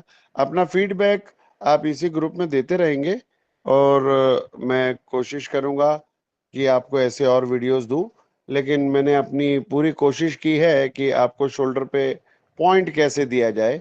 ये पुराने पॉइंट्स हैं जो हम गुरुजी के समय में दिया करते थे और ये अभी कहीं भी है नहीं, बट राकेश जी के अनुग्रह पे मैंने सोचा कि चलो ठीक है ये शेयर किया जाए और इसके रिजल्ट्स बहुत अच्छे। हम कैंप्स वगैरह में दिन में कई पेशेंटों को ये ट्रीटमेंट देते हैं और क्विक रिजल्ट आते हैं, तो आप लोग भी ट्राई करिए। और थैंक यू वेरी मच। रेखा नायर जी ने भी बहुत बढ़िया एक्सप्लेनेशन किया है, अभी उनका आधा अधूरा है और वो नेक्स्ट थर्सडे को कंटिन्यू करेंगी। और thank you to your team, thank you very much to all of you. पिछली बार हमने जो है इंट्रोडक्शन हो गया था, डेफिनेशन हो गया था, एक बार रिवाइज कर लेते हैं इसको। प्रेवलेंस इंडिया में जो है मैंने बताया था 7 to 30% है जनरल पॉपुलेशन में, और जनरली जो है हमारे यहाँ पे सबसे ज्यादा डायबिटीज के कारण ये ज्यादा देखने को मिलता है। और जनरली हम डायबिटीज, स्क्रीन टाइम और जो काम करते हैं, काम में भी जिसमें अपना हाथ बार बार ऊपर होता है, स्पेशली स्पोर्ट्स जो होता है उसमें ये ज्यादा पाया जाता है। प्लस कंप्यूटर में जो बैठे रहते हैं उनको भी ये ज्यादा होता है। टर्मिनोलॉजी जो हमने यूज की थी ये मैं अब आगे भी इसका चलता रहेगा, इसलिए मैं आपको वापस से एक बार और बता देती हूँ। जो एक्रोमियो क्लेविकुलर जॉइंट जिसे हम बोलते हैं, ये हमारे शोल्डर के सबसे ऊपर इस वाली एरिया में होता है। ये स्कैपुला से और आपका जो क्लेविकल है इन दोनों को जॉइन करता है, इसलिए इसको एक्रोमियो क्लेविकुलर जॉइंट बोलते हैं। मैं इसका अभी फोटो आपको दिखा दूंगी। फिर आता है ग्लेनो हिमोरल जॉइंट। अब ग्लेनो क्या होता है, वो कैविटी जिसके अंदर आपका शोल्डर ह्यूमरस जो बोन है, शोल्डर का जो बोन है वो जाके लगता है, और वो एरिया को अंदर को उसको बोला जाता है कैविटी, ग्लेनॉइड कैविटी। उसके अंदर वो शोल्डर जाके लगता है। देन पेरी आर्टिकुलर स्ट्रक्चर, इसका मतलब होता है सारे स्ट्रक्चर्स जो कि मिलकर आपके शोल्डर को मूवमेंट देते हैं उसे कहते हैं पेरी। पेरी मीन सारे, आर्टिकुलर जो कि हिलाने वाले स्ट्रक्चर्स। अब क्या क्या हिला सकते हैं वो स्ट्रक्चर्स, वो हैं soft tissues, bones, tendon, bursa, ligament, capsule, ये सब मिलके हमारे शोल्डर जॉइंट को हिलाने में मदद करते हैं। इम्पेंजमेंट का मैंने बताया था, मतलब कि कोई भी चीज जैसे टेंडन है उसके वो कहीं टूट जाए या कुछ हो जाए, मतलब छोटा छोटा जो चीज होती है वो जाकर एक ये सारी चीजें ना एक क्या बोलते हैं, एक फिक्स्ड उसमें रहती हैं। स्पेशली अगर उसमें से कोई चीज निकल जाती है या टिश्यू इधर उधर हो जाता है या मसल्स थोड़ी सी भी इधर उधर हो जाती हैं तो वो जाके बोन को रब करती हैं, जिसके कारण हमें दर्द होता है। देन एब्डक्शन मैंने बताया था, जो भी चीज आपकी बॉडी से दूर की तरफ जाती है दैट इज एब्डक्शन। और एडक्शन का मतलब जो पास आती है, आपका ये बॉडी है, बॉडी के जो पास आता है वो एडक्शन होता है। एडक्शन का मतलब एडिशन मीन्स पास आना, सब्सट्रैक्शन मीन्स बाहर जाना, दूर की तरफ जाना, दैट इज एबडक्शन। उसके बाद मैंने आपको बताया था इंटरनल रोटेशन। आप अगर ऐसे करोगे दैट इज ऐसे करोगे दैट इज एक्सटर्नल रोटेशन, और इसको ऐसे लेकर आओगे पीछे की तरफ that is called internal rotation. अभी आप खुद करोगे तो आपको दिखेगा ये शोल्डर का मूवमेंट कैसे हो रहा है। ऐसे करो तो ये बाहर की तरफ जा रहा है, ऐसे करोगे तो ये अंदर की तरफ आ रहा है। सिर्फ इसी को बोलते हैं इंटरनल रोटेशन, और ऐसे करने पे एक्सटर्नल रोटेशन। फिर इसमें कैल्सिफिकेशन एक वर्ड है जो कि बहुत इंपॉर्टेंट है, क्योंकि कैल्शियम अगर आपकी बॉडी में, बॉडी के जो सॉफ्ट टिश्यूज में जाके बहुत ज्यादा जम जाते हैं। अब वो क्यों जम जाते हैं? क्योंकि आपका डाइजेशन सही नहीं हो रहा है कैल्शियम का। चाय सही नहीं होने से वो आपकी बॉडी में कहीं ना कहीं जहां पर भी प्रॉब्लम है वहां पर जाके वो लग जाएगा। अब प्रॉब्लम कैसे आती है वो एक अलग ही विषय है। हो सकता है आपको बहुत बार चोट लग गई हो इस एरिया में, तो ये एक प्रॉब्लमेटिक एरिया बन जाता है। तो अब इस प्रॉब्लमेटिक एरिया में और कोई प्रॉब्लम है, जैसे कैल्शियम जो है पच नहीं रहा, तो यहाँ पे नहीं लगेगा, वो एक परत जमा देता है, या जो आपकी जो सॉफ्ट टिश्यू है उसके ऊपर वो जम जाती है, जिसके कारण वो हार्ड हो जाती है। देन सब एक्रोमियन बर्सा, मैंने बताया था बर्सा जो होता है वो एक फ्लूइड फिल्ड कैविटीज होती हैं, एरियाज होती हैं, जो कि आपके आपके पूरी जो शोल्डर की जो जॉइंट है उसको प्रोटेक्ट करने के लिए है। ऊपर, साइड में, पीछे, हर जगह है। तो जैसे डेल्टॉइड बर्सा है, सब एक्रोमियन बर्सा है, तो ये क्या है, इसके अंदर साइनोवियल फ्लूइड भरा होता है, और जो कि आपके फ्रिक्शन ना हो, आपका एक दूसरे से टच ना हो, और अच्छी तरह से आपका हिलता रहे, इसलिए ये बर्सा होता है। और बर्साइटिस क्या होता है? बर्साइटिस का मतलब होता है, जब भी आइटिस होता है, गुरुजी ने भी बहुत बार बुक्स में लिखी हुई है कि आइटिस मतलब इन्फ्लेमेशन। तो अगर इन्फ्लेमेशन हो गया तो बर्सा जो होता है उसमें इन्फ्लेमेशन हो गया तो वो बर्साइटिस कहलाता है। फाइब्रोसिस बहुत इंपॉर्टेंट है, अभी मैं पैथोफिजियोलॉजी जो आपको बताऊंगी उसमें ये जो बर्साइटिस है वो बहुत इंपॉर्टेंट है। बर्साइटिस क्या करता है, फाइब्रोसिस क्या करता है, उसका काम होता है, जैसे आपके लग गई, चोट लग गई, तो उसके ऊपर जो परत जमाता है, परत जमता है, वो फाइब्रस टिश्यू से होता है। सपोज वो फाइब्रस टिश्यू का उसका मैकेनिज्म कहीं खराब हो गया, तो वो बनाता रहेगा बनाता रहेगा बनाता रहेगा। तो अब एक चोट के ऊपर एक परत आई, फिर परत आई, फिर परत आई, तो वो एरिया जो है ना उसका जो सकते हैं उसमें वो मैकेनिज्म नहीं है स्टॉप करने का, तो उसको हम बोलते हैं एक्सेसिव। जब स्कार टिश्यू हो जाता है, अब वो अगर कोई कैप्सूल, जो मैंने बोला था इसके अंदर जो ग्लिनोइड कैविटी है उसके अंदर के जो कैप्सूल में अगर बार बार स्कार टिश्यू बन गया, तो क्या होता है, पेन और स्टिफनेस होता है। क्योंकि मैंने बताया ना, हर स्ट्रक्चर को बॉडी में बहुत ही अच्छी तरह से फिट किया हुआ है कि कोई जगह रहे नहीं, जगह वो जिसमें मोबिलिटी हो, उसके अलावा कोई जगह नहीं होती। अब उसमें वो स्कार टिश्यू जो है ना बिगड़ गया है, उसका फाइब्रोसिस का जो काम है उसको वो बिगड़ गया है, तो वो एक्सेसिव बनता रहेगा, जिसके कारण वो टच होता रहेगा इधर उधर और दर्द करेगा। यानी फाइब्रोसिस स्टिफनेस पैदा करता है, कॉन्ट्रैक्चर्स पैदा करता है, और फिर दर्द होता है। अब कॉन्ट्रैक्चर्स क्या है, मैंने बताया था कि परमानेंट टाइटनिंग ऑफ मसल्स हो जाती है, या टेंडन या स्किन या टिश्यू, कुछ भी चीज जो है टाइट हो जाती है, उसे हम कॉन्ट्रैक्चर्स कहते हैं। देन लीजन, मैंने बोला था डैमेज, बोन्स छोटे छोटे टुकड़े में निकलने लगते हैं, that is called as lesion. Diffuse मतलब कोई भी चीज बहुत जगह घेरती है, जैसे मैंने आपको बताया था कि पानी में एक ऑयल का ड्रॉप डाले तो फट से पूरी एरिया को कवर कर लेता है, that is called as diffusion. Deltoid region, ये वाले रीजन को डेल्टॉइड मसल्स होते हैं इसमें, इसको कहते हैं, ये जो ट्रायंगल बनता है ये डेल्टॉइड है। अभी आपको मैं जो बताने जा रही थी एक्रोमियन ये है। अब जो है ये प्रोसेस, इसके साथ में जो क्लेविकल के साथ में अटैच होता है उसको एक्रोमियन सब एक्रोमियन एक्रोमियो क्लेविकुलर जॉइंट बोलते हैं। ये कोराकॉइड प्रोसेस है, ये ग्लिनॉइड फोसा है। आप देख रहे हो ये स्कैपुला का जो ऐसे आर्च आ रहा है, ग्लिनॉइड फोसा है। एनाटॉमी एंड फिजियोलॉजी मैं बता चुकी हूँ कि हमारे जो जॉइंट्स होते हैं वो 3-4 तरीके से बनते हैं।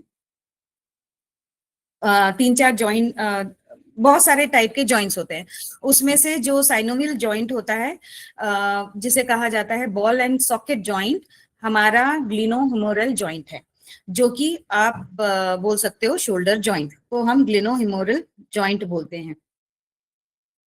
जॉइंट भी मैंने बोले थे कि बहुत सारे होते हैं, साइनोवियल होते हैं, हिंज जॉइंट होते हैं, फाइब्रस जॉइंट होते हैं, कार्टिलेजिनस जॉइंट होते हैं। ये सारे जो जॉइंट्स होते हैं उसमें से सबसे जो खुला हुआ जॉइंट है जो कि हर तरीके से मूव करता है उसको कहते हैं बॉल एंड सॉकेट। बॉल का क्या मतलब होता है, जो गेंद, और सॉकेट क्या है, जिसमें जाके वो फिक्स हो जाए। तो ये जो हमारा इस तरीके से ये हेड है ह्यूमरस का, और ये जो ग्लेनोइड कैविटी या कैप्सूल में जाके फिट हो जाता है, इसको हम, इसलिए हम इसको ग्लेनो ह्यूमोरल जॉइंट बोलते हैं। और ये आपके हर तरीके से मूव कर सकता है, ये एक्सटेंशन, फ्लेक्शन सब कर सकता है, और सर्कमडेंशन मतलब गोल गोल भी घूम सकता है। सबसे मोबाइल जॉइंट है।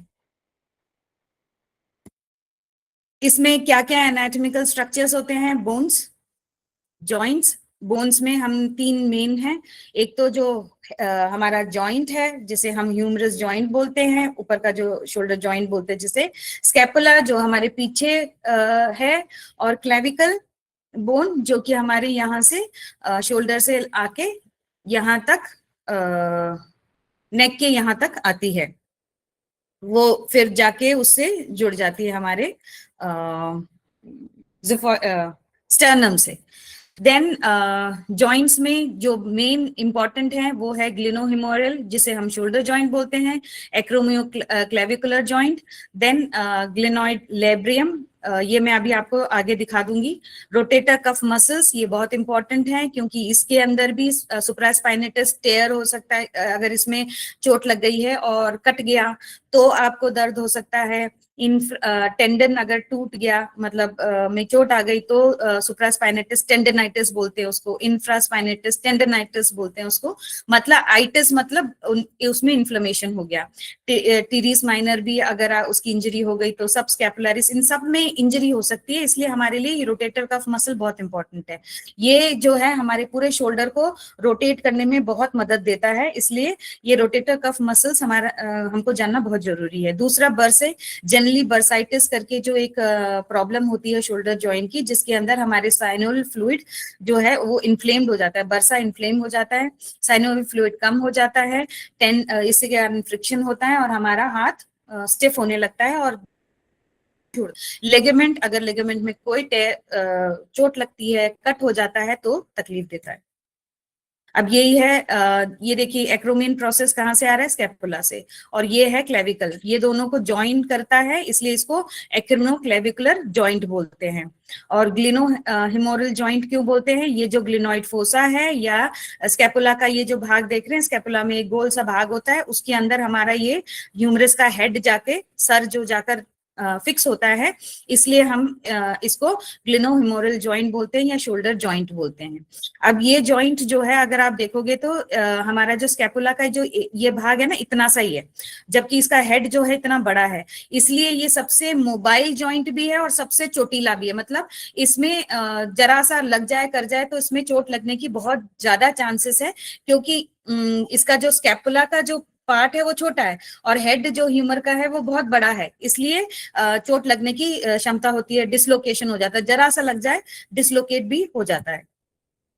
ये इसलिए जानना जरूरी है क्योंकि मैंने बताया था ये रोटेटर कफ मसल्स हमारे लिए बहुत जरूरी है समझना, कि इनमें से किसी में भी कुछ भी हो जाएगा, इन्फ्लेमेशन हो जाएगा या चोट लग जाने से टेयर हो जाता है तो हमारे को दर्द आता है।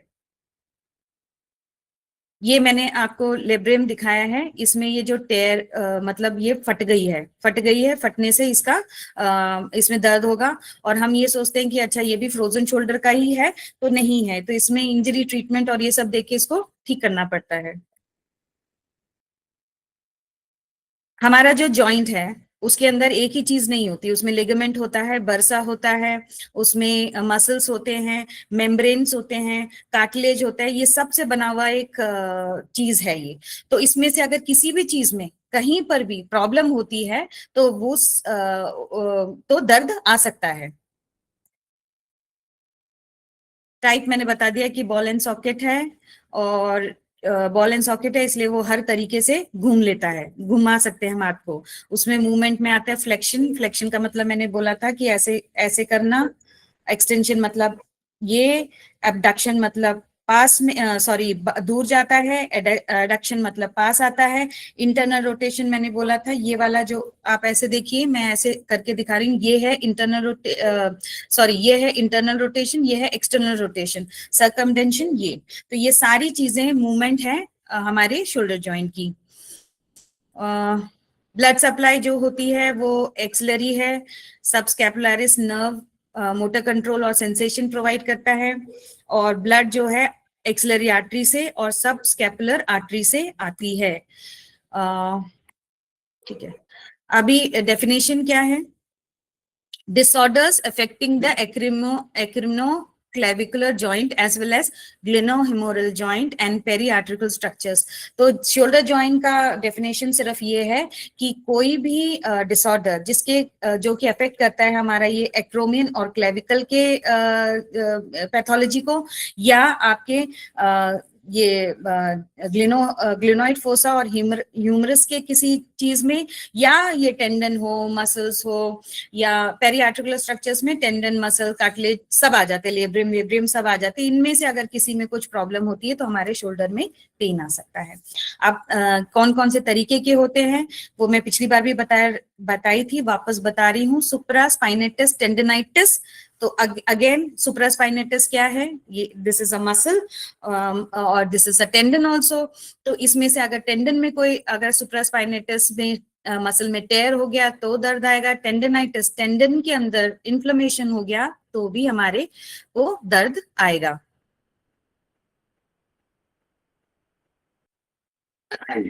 इसमें क्या होता है जनरली, जो आप एब्डक्शन मतलब दूर की तरफ हाथ को लेके जाते हो एक्सटर्नल रोटेशन करने के टाइम पे, तो बहुत तेजी से दर्द होता है।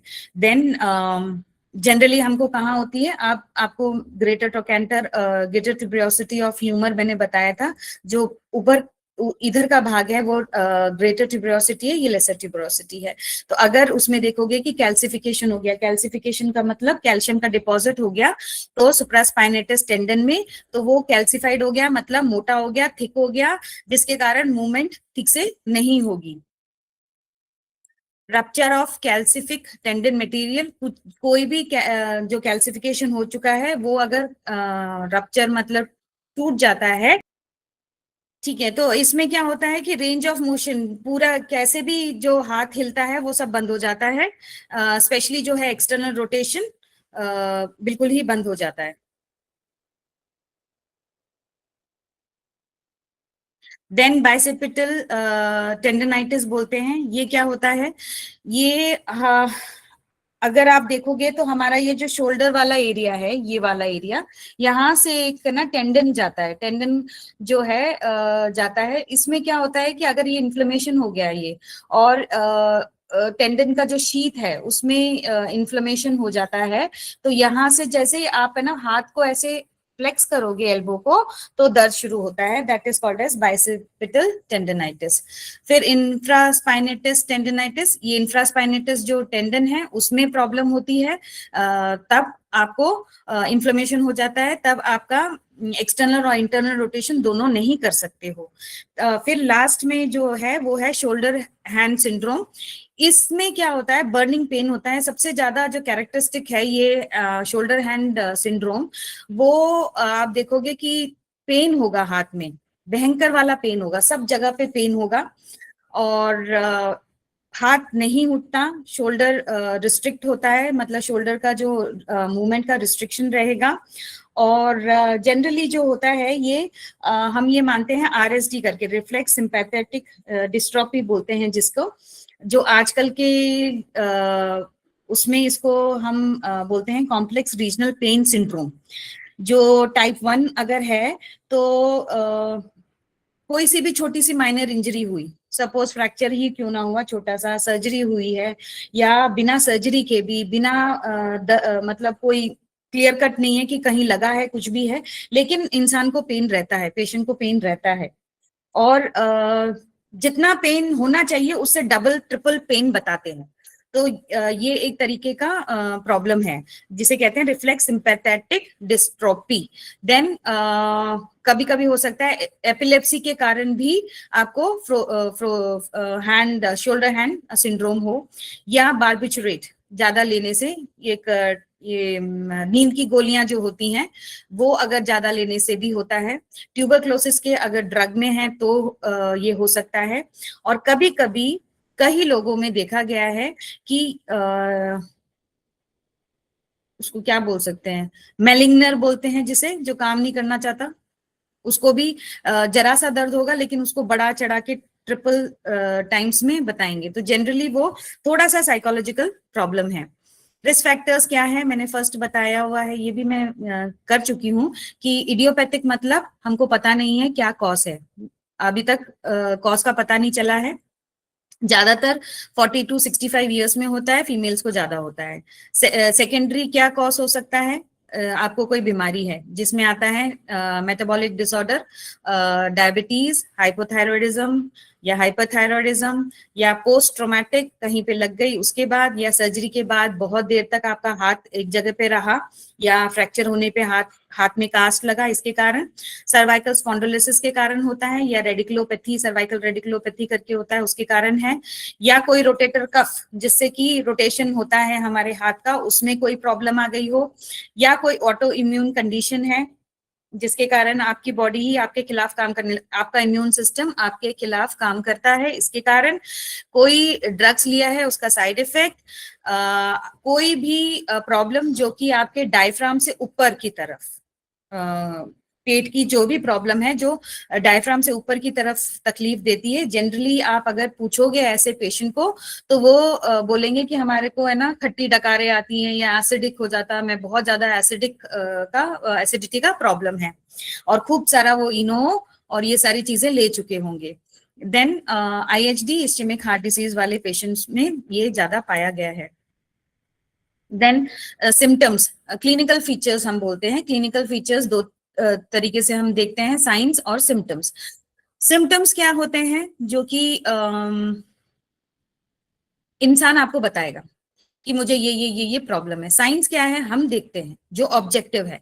सिम्टम्स जो है सब्जेक्टिव है। सब्जेक्टिव मतलब जो सब्जेक्ट है, जो क्लाइंट है, जो पेशेंट है, वो आपको बता रहा है कि मुझे ये तकलीफ है, तो that is called as symptoms. और साइंस क्या होते हैं, जो कि आप देखते हो अपनी आंखों से। सो हम जो सिम्टम्स है जो पेशेंट बताता है वो जनरल बताएगा, पहले तो थोड़ा सा था, एक जगह पर था, वो धीरे धीरे बढ़कर पूरा हो गया डिफ्यूज, मतलब एक जगह पर था बढ़ के ज्यादा हो गया, अब मेरे ना शोल्डर के अंदर से मेरे को पेन आता है ना, एक ये। दूसरा बोलेगे रात में मेरे को ज्यादा होता है, और थोड़ा फिर दिन उठने के बाद हाथ इधर उधर थोड़ा सा हिलाओ तो थोड़ा सा ठीक हो जाता है। स्टिफनेस रहती है, बहुत ज्यादा अकड़न रहती है, मैं कोई भी जो ये काम है वो नहीं कर पाती हूँ जो ओवरहेड के लिए है, या जैसे अभी झाड़ू लगाती हैं तो वो झाड़ू नहीं लगा सकती हैं, ऐसे बोलेंगे। फिर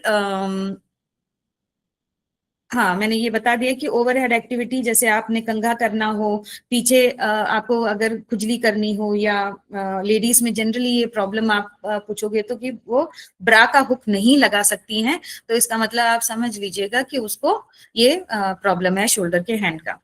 देन साइंस क्या होते हैं, आप देखोगे कि एक्सटर्नल रोटेशन, फिर मैंने बताया ये वाला जो है नहीं कर पाती, और एबडक्शन दूर ले जाने का, इंटरनल रोटेशन यूं पीछे ले जाने वाला इंटरनल रोटेशन नहीं कर सकती है, फ्लेक्शन ये है नहीं कर सकती हैं। और जैसे ही आप उसको छुओगे तो ऐसे ना एकदम से दर्द करता है तो वो कड़क कर देते हैं ना, उसको मसल को गार्ड करते हैं और दर्द होता है इस वाले एरिया में, ये डेल्टॉइड मसल्स है, इस वाले एरिया में दर्द होता है।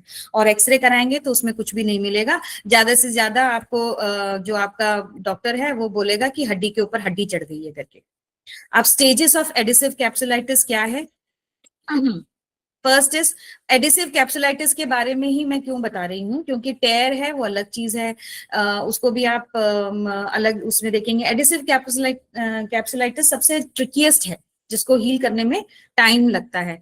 एडिसिव का मतलब कोई चीज चिपकना, कैप्सूल कैप्सुलाइटिस मतलब कैप्सूल में इन्फ्लेमेशन हो गया, जिसके कारण उसका पानी खत्म होता रहता है और एक दूसरे से आपका हेड जो है, ये जो ग्लेनोइड फोसा है, इसमें जाके चिपकने लगता है। उसका जो अंदर का जो कैप्सूल है वो आपके उससे चिपकने लगता है, इसलिए इसको एडिसिव कैप्सुलाइटिस कहते हैं। एडिसिव क्या होता है, जैसे फेविकॉल से चिपक जाता है ना, वैसे उसको एडिसिव कहते हैं। तो ये इसको कहते हैं एडिसिव, चिपकने वाला कैप्सूल का इन्फ्लेमेशन। तो इसमें फर्स्ट स्टेज होता है फ्रीजिंग, जो कि बहुत ही दर्दनाक होता है, 2 से 9 महीने चलता है।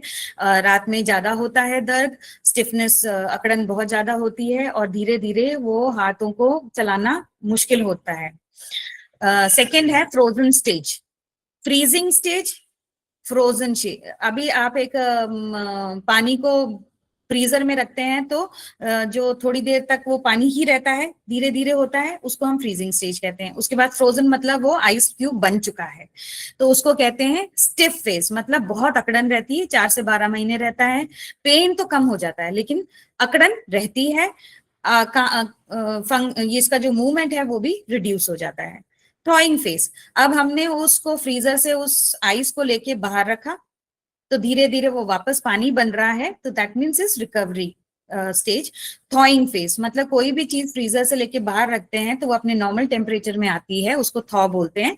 तो 5 महीने से 2 साल लग जाते हैं इस तक पहुंचने के लिए। धीरे धीरे हाथ का जो motion, exercise, range of motion है, फ्लेक्शन, एबडक्शन, रोटेशन, इंटरनल या एक्सटर्नल रोटेशन, ये सब करने लग जाते हैं धीरे धीरे। और धीरे धीरे कभी कभी उसकी बीमारी के हिसाब से, अगर उसको कोमॉर्बिडिटी है, कुछ और भी प्रॉब्लम है, सपोज उसको डायबिटीज है या कुछ और फ्रैक्चर जो भी है, हाइपोथायराइडिज्म है, तो उसके हिसाब से उसकी जो रिकवरी है धीरे 5 से 2 साल, 5 महीने से 2 साल के बीच में कभी भी होगी, डिपेंड करता है कि आपको क्या प्रॉब्लम है। अब हम आते हैं पैथोफिजियोलॉजी, ये बहुत इंपॉर्टेंट है। पैथोफिजियोलॉजी इंपॉर्टेंट इसलिए है, अभी मैं आपको है ना करके इसमें बताऊंगी।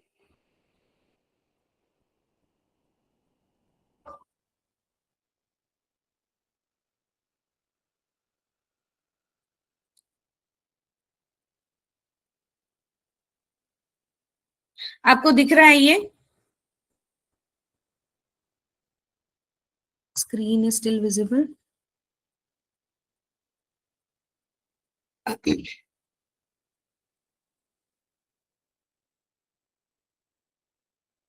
सबसे पहले ये जो बीमारी है, सबको दिखाई दे रहा है ना प्लीज? ओके, ठीक है। तो हम है ना ये एडिसिव कैप्सुलाइटिस का ही बताऊंगी मैं।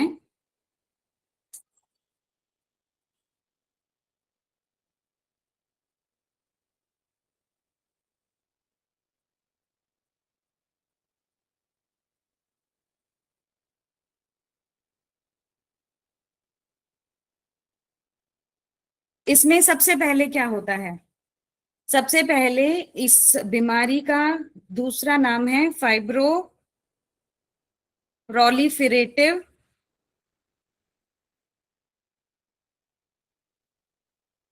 Inflammatory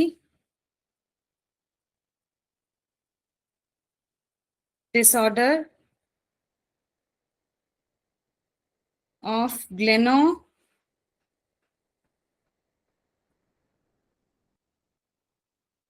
joint.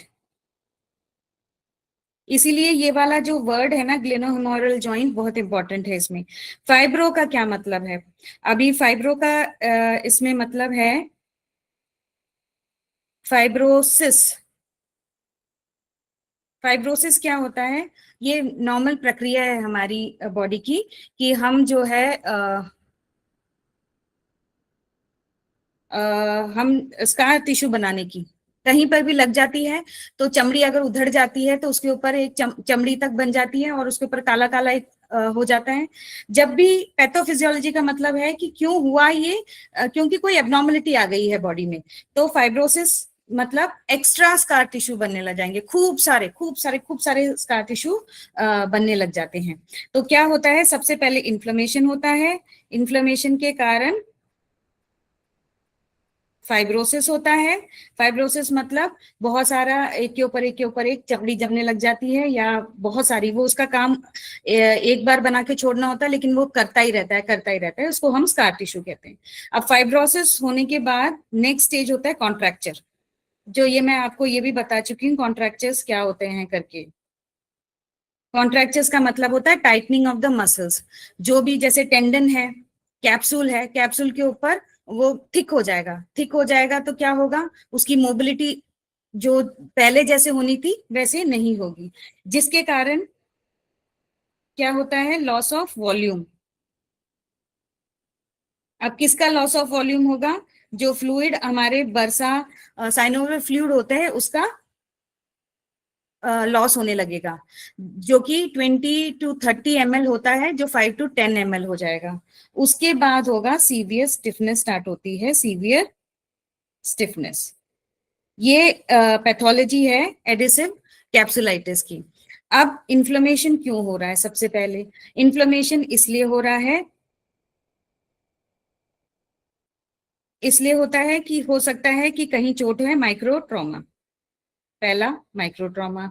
दूसरा कोई मेटाबॉलिक डिसऑर्डर है, जैसे कि डायबिटीज है या हाइपोथायरॉयडिज्म है, ठीक है। थर्ड होता है ऑटो इम्यूनिटी, आपकी ही बॉडी आपके खिलाफ, इम्यून सिस्टम आपके खिलाफ काम करने लग जाता है, उसको ऑटो इम्यून एक्टिविटी बोलते हैं।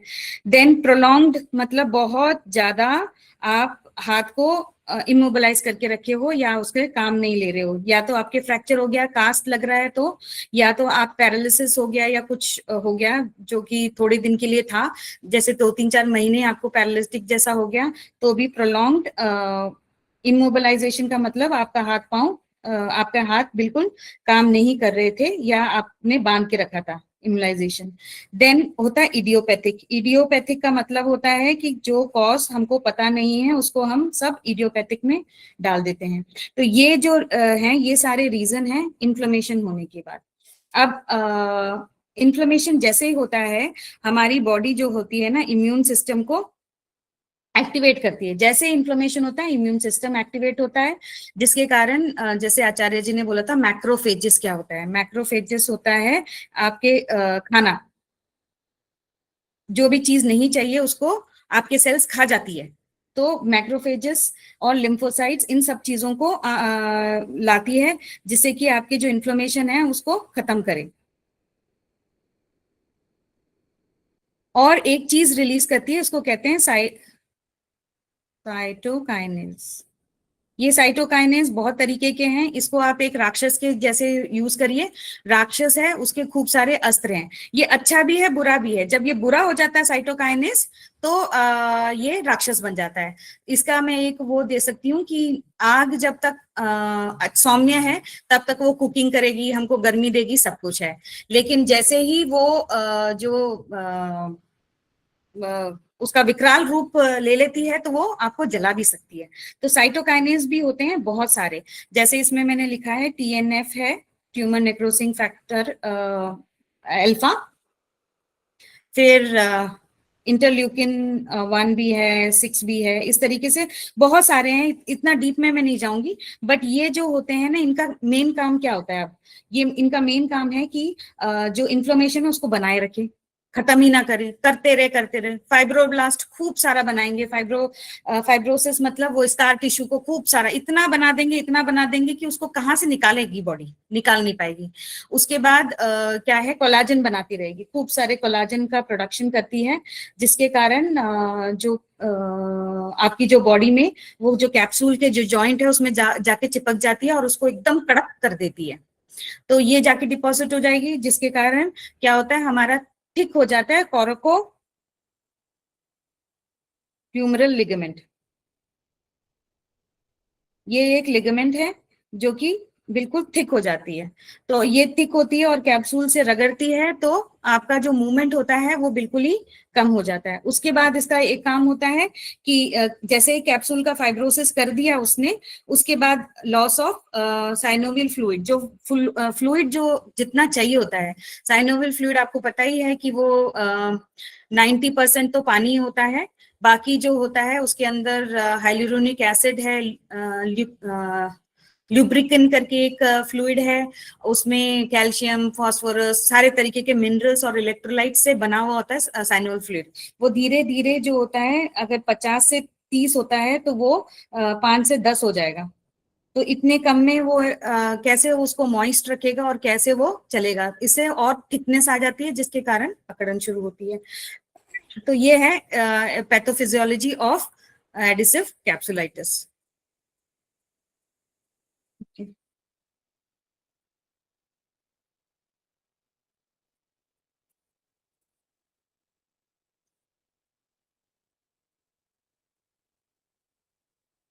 अभी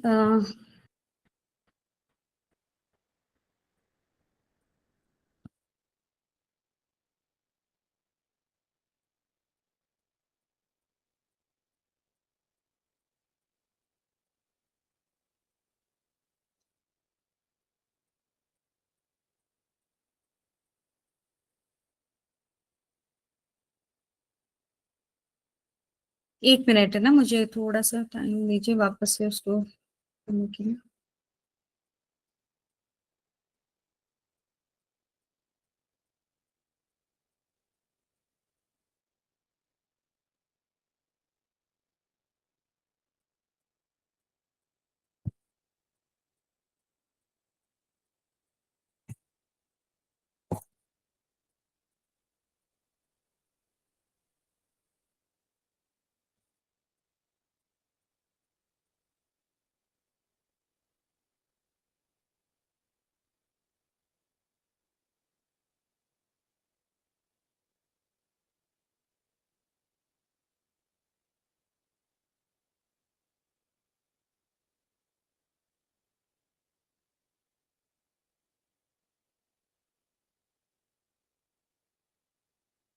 दिखाई दे रहा है सबको?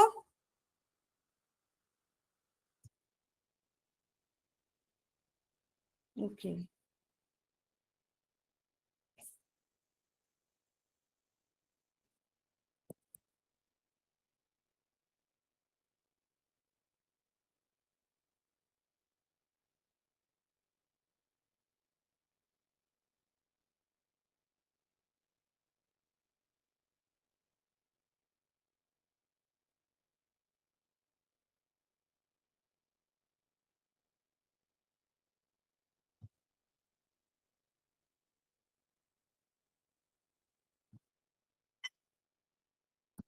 तो अब हम आते हैं इन्वेस्टिगेशन पे। ये दिखाई दे रहा है? ओके। इन्वेस्टिगेशन पे हम आते हैं। कैसे हमको पता चलता है? पेशेंट जो हमारे पास जनरली आते हैं वो कुछ भी कराए बिना आते हैं, बस आपको दर्द बताएंगे। तो हम उनका अल्ट्रासाउंड करा सकते हैं, एमआरआई करा सकते हैं, क्योंकि हम जब है ना इनिशियली पेशेंट को जब ट्रीटमेंट स्टार्ट करते हैं 2-3 दिन में ही अफेक्ट आ जाता है, नहीं आता है उसके इतना करने के बाद भी, तो हमको लगता है कि ये कुछ और ही है। तो जनरली हम एमआरआई करा सकते हैं या एक्सरे करा के देख सकते हैं। एक्सरे में आपको पता चल जाएगा कि कोई कैल्सिफिकेशन है कि नहीं है, कोई टूटा हुआ तो है नहीं। बट जनरली क्या होता है, आजकल एक्सरे भी रेडियोलॉजिस्ट दिए बिना आते हैं, तो आपको अपने इंट्यूटिव पावर से ही पता लगेगा कि भैया ये जो है ये एडिसिव कैप्सुलाइटिस है या इसका कोई टेयर है या जो भी है। तो जनरली जो आपके पास आता है ना पेशेंट, सारी एक्सरे वेक्सरे सब लेकर आता है, अगर तो उसका कहीं पर भी ठीक नहीं हुआ होता है, तो जनरली यही होते हैं इन्वेस्टिगेशन, जिससे आपको पता चल जाता है कि हाँ ये पेशेंट को जो भी प्रॉब्लम है वो हम ठीक कर सकते हैं या नहीं।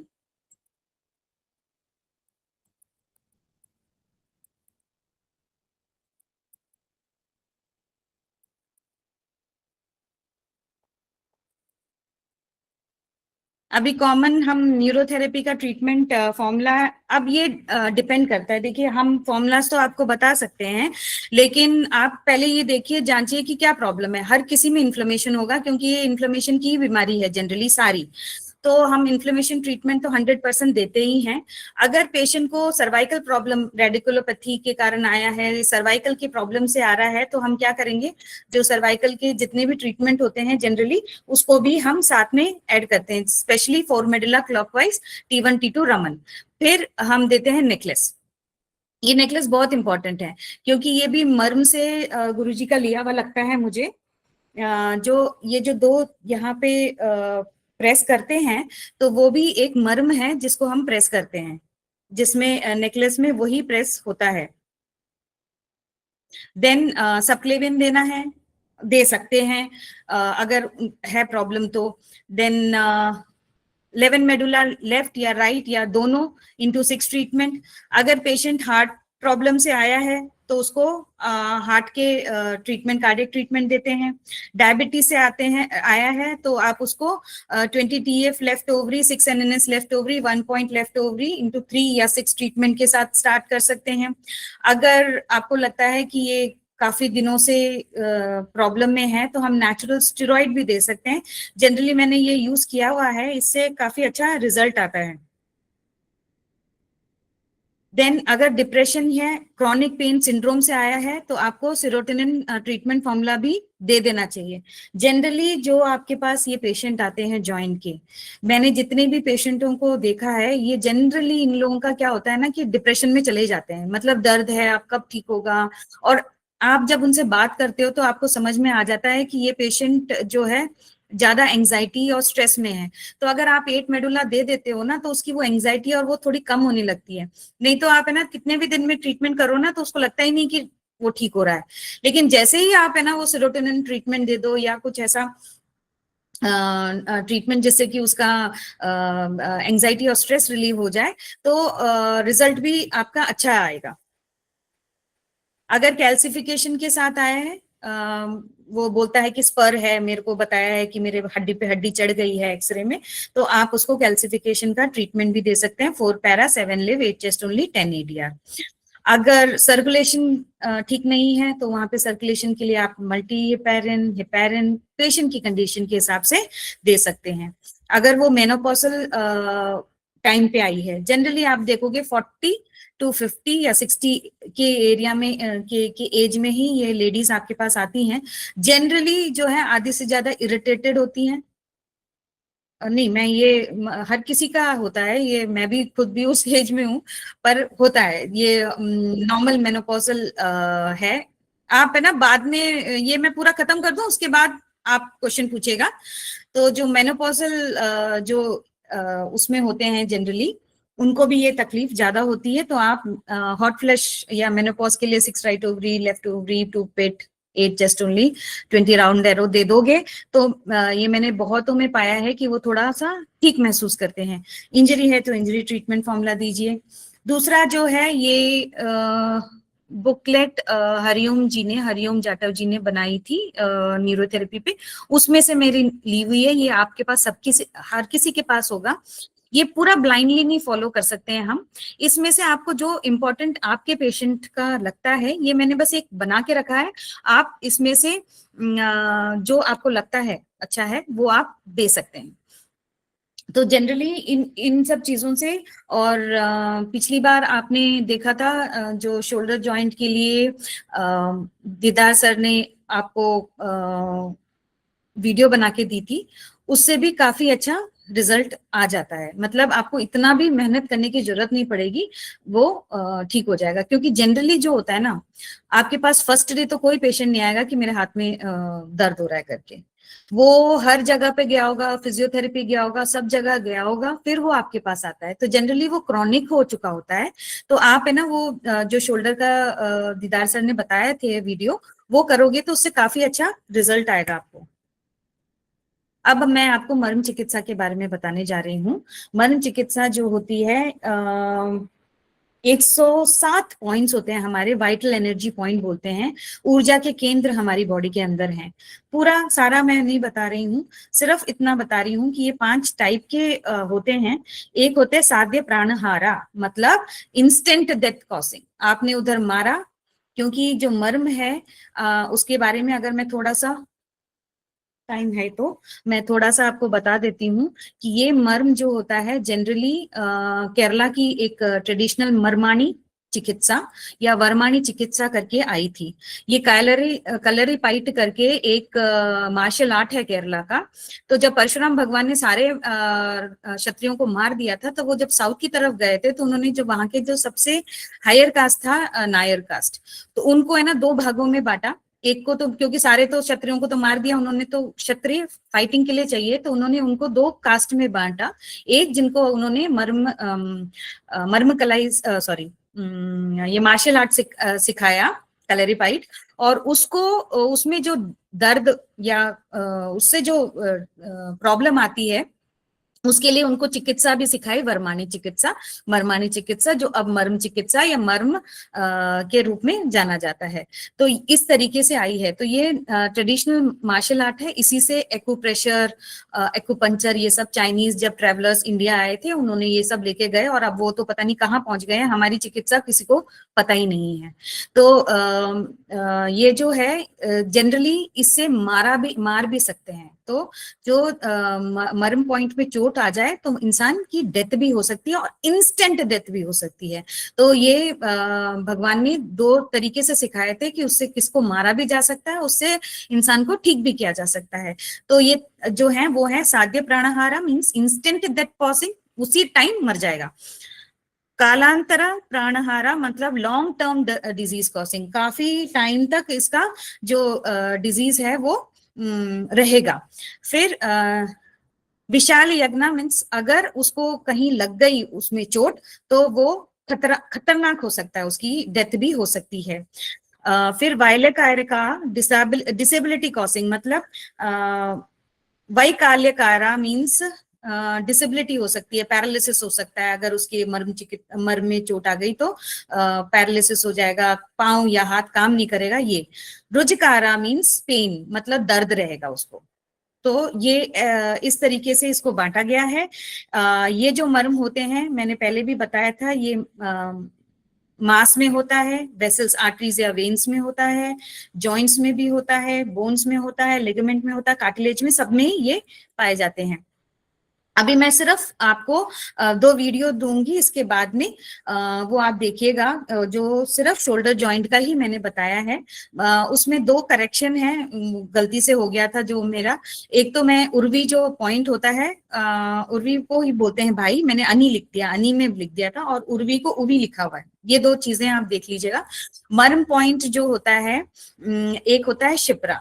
अब शिप्रा मैंने बताया हुआ है, उसमें ये लिगामेंट वाला लिगामेंट के ऊपर होता है। ये अभी आपको दिखा दूंगी मैं। उसमें शिप्रा जो है लिगामेंट में होता है, और इसमें अगर चोट लग गई है तो कालांतर मतलब लॉन्ग टर्म डिजीज कॉसिंग होता है।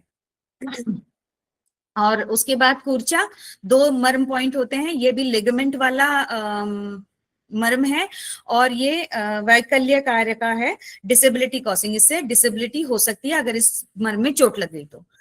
ये मैं नहीं बता रही हूँ। कुपराहा, अब कुपराहा पे आते हैं, ये भी वैकल्यकारा है, मतलब आपका डिसेबिलिटी को कॉज करेगा। ये जॉइंट मर्म है, मतलब जो जॉइंट होते हैं उसके मर्म है ये। अनी लिगामेंट और टेंडन में पाए जाते हैं। उर्वी जो होते हैं वो आर्टरीज या वेन्स का मर्म है। ये चीजें जो मैं बताया है वो मैं बता दूंगी आपको। लोहिताक्षा जरूरत नहीं है। कक्षधारा जो होता है ये भी लिगामेंट का मर्म है, और इसमें भी अगर लग जाती है तो आपके डिसेबिलिटी हो सकती है, विकलांगता आ सकती है। देन अम्सा और हंस फलक, ये 2 मर्म है। ये एक तो हमसा जो है लिगामेंट का है, और हंस फलक जो है बोन का है। वो मैंने दिखा रखा है, उसमें आप जब मैं आपको वीडियो दिखाऊंगी तो आप उसको देख लीजिएगा।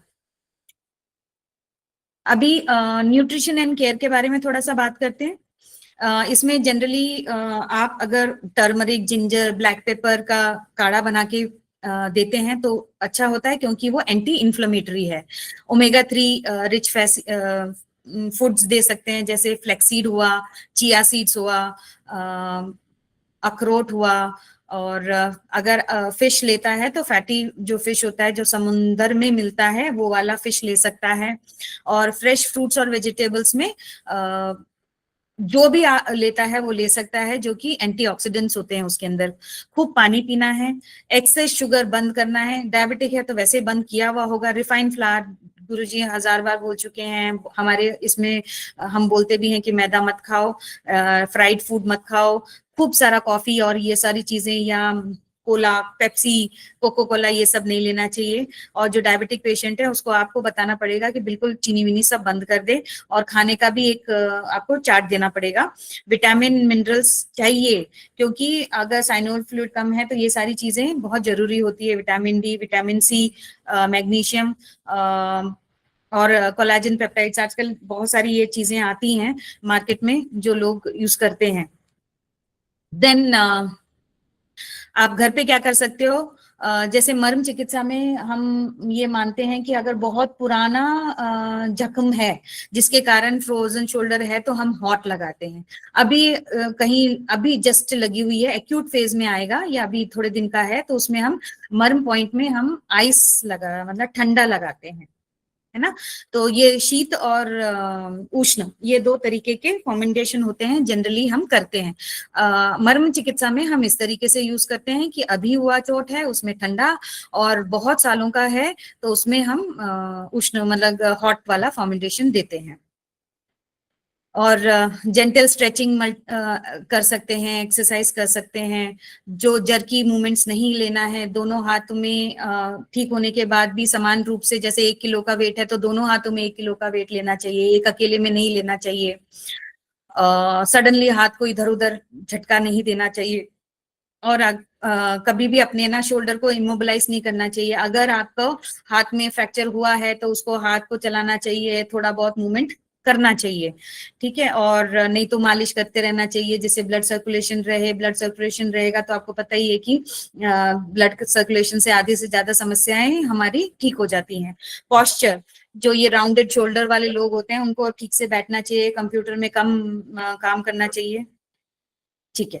तो ये मेरा आज मैंने टॉपिक फिनिश कर दिया है। अब पंडित जी मैं कर दूं, क्या बोलते हैं, शोल्डर पॉइंट के मर्म जो पॉइंट्स होते हैं, मर्म चिकित्सा के जो पॉइंट्स होते हैं शोल्डर पेन के, वो मैं आज आपको बताने जा रही हूँ। सबसे पहले है शिप्रा। शिप्रा मैं आपको अपने हाथ में दिखाऊंगी किस तरीके से देते हैं। सबसे पहले ये जो है हमारा जो थंब है और ये जो इंडेक्स फिंगर है, इसके बीच में ये पॉइंट जो होता है ये है शिप्रा। अब इसको करते कैसे हैं, तू आजा बेटा, तेरे पे दिखाती हूँ मैं। ये देखिए ये वाला पॉइंट होता है, यहाँ से आप ट्रेस करिए और सबसे जो दोनों का जो एंड पॉइंट है या जो ट्रायंगल पॉइंट है ये है शिप्रा। तो आपको इसको कैसे उकसाना है, ये वाला जो आपका इंडेक्स फिंगर है इसको नीचे रखिए और थंब जो है ऊपर रखिए, और इसके बाद जैसे आपने दबाना है इसको। तो कैसे दबाएंगे इसको, कितना दबाना है तो आप एक वो ले सकते हो, जैसे ओम नमः शिवाय उठा देना, ओम नमः शिवाय। देखिए कैसे करेंगे, ओम नमः शिवाय उठा लिया, ओम नमः शिवाय उठा लिया। तो इस तरीके से भी कर सकते हैं, या आप उतना ही सेकेंड, जैसे 1 2 3 1 2 3, उससे ज़्यादा नहीं, और उठा देना है। और जिसको बहुत ज़्यादा तकलीफ है, कुछ नहीं है, आपने उसको क्लॉकवाइज ऐसे पकड़ के, ये देखिए मेरा ना यहाँ पर भी हाथ काम करता है और यहाँ पर भी करता है दोनों। तो आपने इसको ये स्टो स्टेडी रखना है और इसको आपने ऐसे ऐसे करके घुमाना है क्लॉकवाइज, ठीक है। तो ये है शिप्रा। ये जो शोल्डर ब्लेड से इसका ऐसा कोई रिलेशन नहीं है, लेकिन ये आपके ना वात, पेट का ये सब देखता है। तो उससे क्या होता है कि एक्चुअली क्या है, वात की बीमारी है, पेन हर कोई वात की बीमारी है, तो वो थोड़ा सा ठीक हो जाएगा। एक ये पॉइंट है, उसके बाद और भी बहुत सारे पॉइंट्स होते हैं, लेकिन जो हम आज जो बताएंगे वो सेकंड पॉइंट मैं जो बता रही हूँ वो है कुप्रहा। कुप्रहा जो होता है, आप मेरे हाथ में देखिए, मैं लगा रही हूँ इसमें, ये लाइन है बंद होने वाला, उससे एक उंगल। अब ये ना पेशेंट जो जिसका प्रॉब्लम है उसका होता है, जैसे अपन ने यहाँ एक उंगल किया, ये वाला जो पॉइंट होगा ये है एक कुप्रहा, और ये यहाँ से हमने, ये हुआ दूसरा। तो अब इसको कैसे आप करोगे, लाओ हाथ दिखाओ बेटा, इधर आओ, ओहो हाँ निकाल लो। तो आपने हाथ को हमेशा जो है सीधा ही पकड़ना है, और ये जैसे इसका हम है ना, ये सब है ना पेशेंट से नहीं बोलते कि भाई आप ऐसे पकड़ो, ये थोड़े दिनों में आपको अपने आप ही पता चल जाएगा। और जहाँ पे सबसे ज़्यादा पेन होगा वही एरिया कुपरा है। तो ये दर्द हो रहा है तेरे को सबको होता है दर्द। तो ये वाला जो है इसको सेम आपने 5 या 6 बार, इनिशियली आप 5 या 6 बार ये हाथ यहाँ पे पकड़ लीजिएगा ताकि ये आप हिले नहीं और वो ही जगह पर हो। ये बोन का है, लिगामेंट का है, ये सारा मैं आपको वीडियो में बताऊंगी। अभी आप सिर्फ पॉइंट्स देखिए ये। फिर दूसरा ये लाइन है, उससे आप देखिए तो एक उंगल यहाँ, ये देखिए बेटा दर्द हो रहा है तुमको? नहीं हो रहा है यहाँ पे, ये तो तुम्हारे को प्रॉब्लम नहीं होगी ना तो ये ऐसे दबाना है। तो ये हो गया हमारा कुपरा, शिप्रा हो गया, कुपरा होगा। अब बावी या अनी बोलते हैं इसको, उसको देखने का तरीका कैसे होता है मैं अपने हाथ में ही बताती हूँ। ये ना, ये जो होता है आम का जो ऊपर वाला भाग है उधर होता है। अब इसको करने का तरीका क्या है, यहीं से जो कट है यहाँ से हमने हाथ रखना है, पेशेंट का थंब रखवाना है, ये हुआ आपका बावी या अनी। और फिर यहीं से सेकेंड जो थंब आएगा वो हो गया उवी। तो कैसे इसको करेंगे, तेरा हाथ तो जाएगा नहीं ऊपर, मैं आप नहीं करती हूँ। ये देख, ये से ऐसे किया यहाँ पे, तो ये वाला जो एरिया है इसको, ये जो हाथ है उसको सीधा ही रखेगा। अगर ये जरा सा भी हो गया ना तो जगह चेंज हो जाती है। इस हाथ को आप पेशेंट का पकड़ के रखिए और फिर यहाँ पे दबाइए। दबाने का मैं तरीका बता देती हूँ। ऐसे रहने दे, ऐसे रहने दे, ऐसे रहने दे। ये है इसका, अगर हम देखेंगे तो यहाँ पे आता है ये वाला पॉइंट। बिल्कुल ये जो है हाथ को ऐसे ही पकड़ के रखना है। जनरली मैं जो करती हूँ ये लिटिल फिंगर को पकड़ के ऐसे रख के करती हूँ। दर्द है तेरे को इसमें? ठीक है, तो शोल्डर को यूज़ करते तो होता है, ये अपने आप ही निकल जाता है। ऐसे ये 5 बार किया। फिर उसके बाद जैसे मैंने बताया ये वाला नहीं, तुम हिला रहे हो, ये सीधा ही रखो, है ना। ये वाला जो है पॉइंट है, ये हो गया। और ये एक्सपीरियंस से आ जाएगा। ये हो गया उवी। अब हम कक्षदार देखते हैं। तो मैं ना ये खोल दो ऊपर वाला। अब मैं जो बताने वाली हूँ वो है कक्षदार, अम्सा, अम्सफलक, ये 3 बताऊंगी मैं। तो ये कैसे देखते हैं, हमारे यहाँ पे जो है, खोल लो इसको, ये जो क्लेविकल बोन होता है ना, ये ऐसे जाता है। जो एक्रोमियन मैंने पहले भी बताया, यहाँ पे होता है एक्रोमियन प्रोसेस ये। और यहाँ पे जो शोल्डर है, शोल्डर ब्लेड है या स्कैपुला बोलते हैं, ये दोनों इससे टंगता है यहाँ पर, ये प्रोसेस से। ठीक है, तो ये जो एक्रोमियन प्रोसेस को आप ट्रेस करो और नीचे जाओ ऐसे। पेशेंट को बोलो हाथ ऐसे रखेंगे तो वो सही आता है। अब ये हड्डी है शोल्डर की, और ये वाला जो स्कैपुला है इसके नीचे ये वाला आप देखिए भाग। मैं एक पॉइंट लगा दूं बेटा तेरा, यहाँ ये वाला जो है। अब देखिए इसके नीचे ब्रेकियल प्लेक्सस आ जाते हैं। यहाँ पर आप बिल्कुल हाथ नहीं लगाइएगा, आपने गलती से भी कुछ कर दिया तो वो पैरालिसिस और ये सब होने की चांसेस होते हैं। ऐसे हाथ लगाने से नहीं होता, मतलब अगर ने कुछ और दबा दिया तो ये जो है, ये स्कैपुला यहाँ से आया ऐसे, और ये वाला जो एरिया है, अब इसको थंब से हम करेंगे और ऊपर की तरफ देखिए कैसे करेंगे। 1 दर्द है, 3 4 5 6। उसके बाद थोड़ा सा आप मालिश करके छोड़ दीजिए। दूसरा जो होता है हमसा जो है वो होता है एक्सिलरी नोड्स में। आप सर को ऐसे रख के, यूँ रख के भी यहाँ पे आप करोगे, थोड़ा लूज करो बेटा। ये वाली जो एरिया होती है ना, इसमें होती है। ये आपको मैं समझा नहीं सकती हूँ। इसकी जगह पर एक और चीज़ जो अफेक्ट करती है वो मैं आपको समझा देती हूँ। ये धीरे धीरे आपको आ जाएगा, खुद ही सीखना पड़ेगा। ये यहाँ पर जो बोन होती है, जैसे इस बच्चे का ये वाली बोन है, अब ये बोन को आप ट्रेस करोगे तो ये यहाँ पे इसका जो एक्रोमियन प्रोसेस ख़त्म होता है, यहाँ पर आप दबाइए। नहीं तो आप इसको बोलिए कि नहीं, ये वाला हाथ दो बेटा। थंब को वो यहाँ रखेगा और नहीं, पूरा ठीक से सब एक साथ दबाओ, हाँ एक साथ रखो। हाँ, ये जो गर्दन के यहाँ पे रखा और नीचे लाओ, नीचे लाओ, नीचे लाओ, नीचे लाओ, नीचे लाओ, है ना। ये जहाँ पर इसकी मिडिल फिंगर होती है, ये आपका टच करना चाहिए गर्दन की लास्ट एरिया से, और ये जो है मिडिल फिंगर होता है वो पॉइंट, जिसे छोड़ दो, जहाँ पर हम दबाते हैं। 1 2 3, इस तरीके से दबाया जाता है। और फिर लास्ट है हम्स फलक। तो ये कहाँ पर होता है? ये पीछे होता है, आप इस तरफ होता है। स्कैपुला है, आप इसको कैसे करोगे? ये पेशेंट का भी आप कर सकते हो। ये हाथ दो, दिखा रही है? ये हाथ को आप जितना हो सकता है पीछे कर लो। हाँ, अब ये जितना हाथ इसने पीछे किया है, उसका ये वाला जो मिडिल फिंगर जहाँ पे आ रहा है उसको मार्क कर लो। हटा लो बेटा, ये आपका हम्स फलक है। अब यहाँ पर आपने दबाना है, 1 2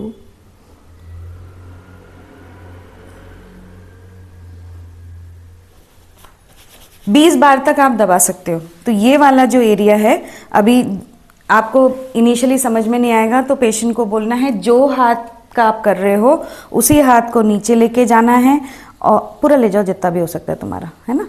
हाँ, ले जाओ, छोड़, मैंने छोड़, ले जा, बस। ये वाला आप छोड़ दो बेटा, ये वाला जो पॉइंट है ना वो होगा। सेम उसका यहाँ वाला भी पॉइंट होगा।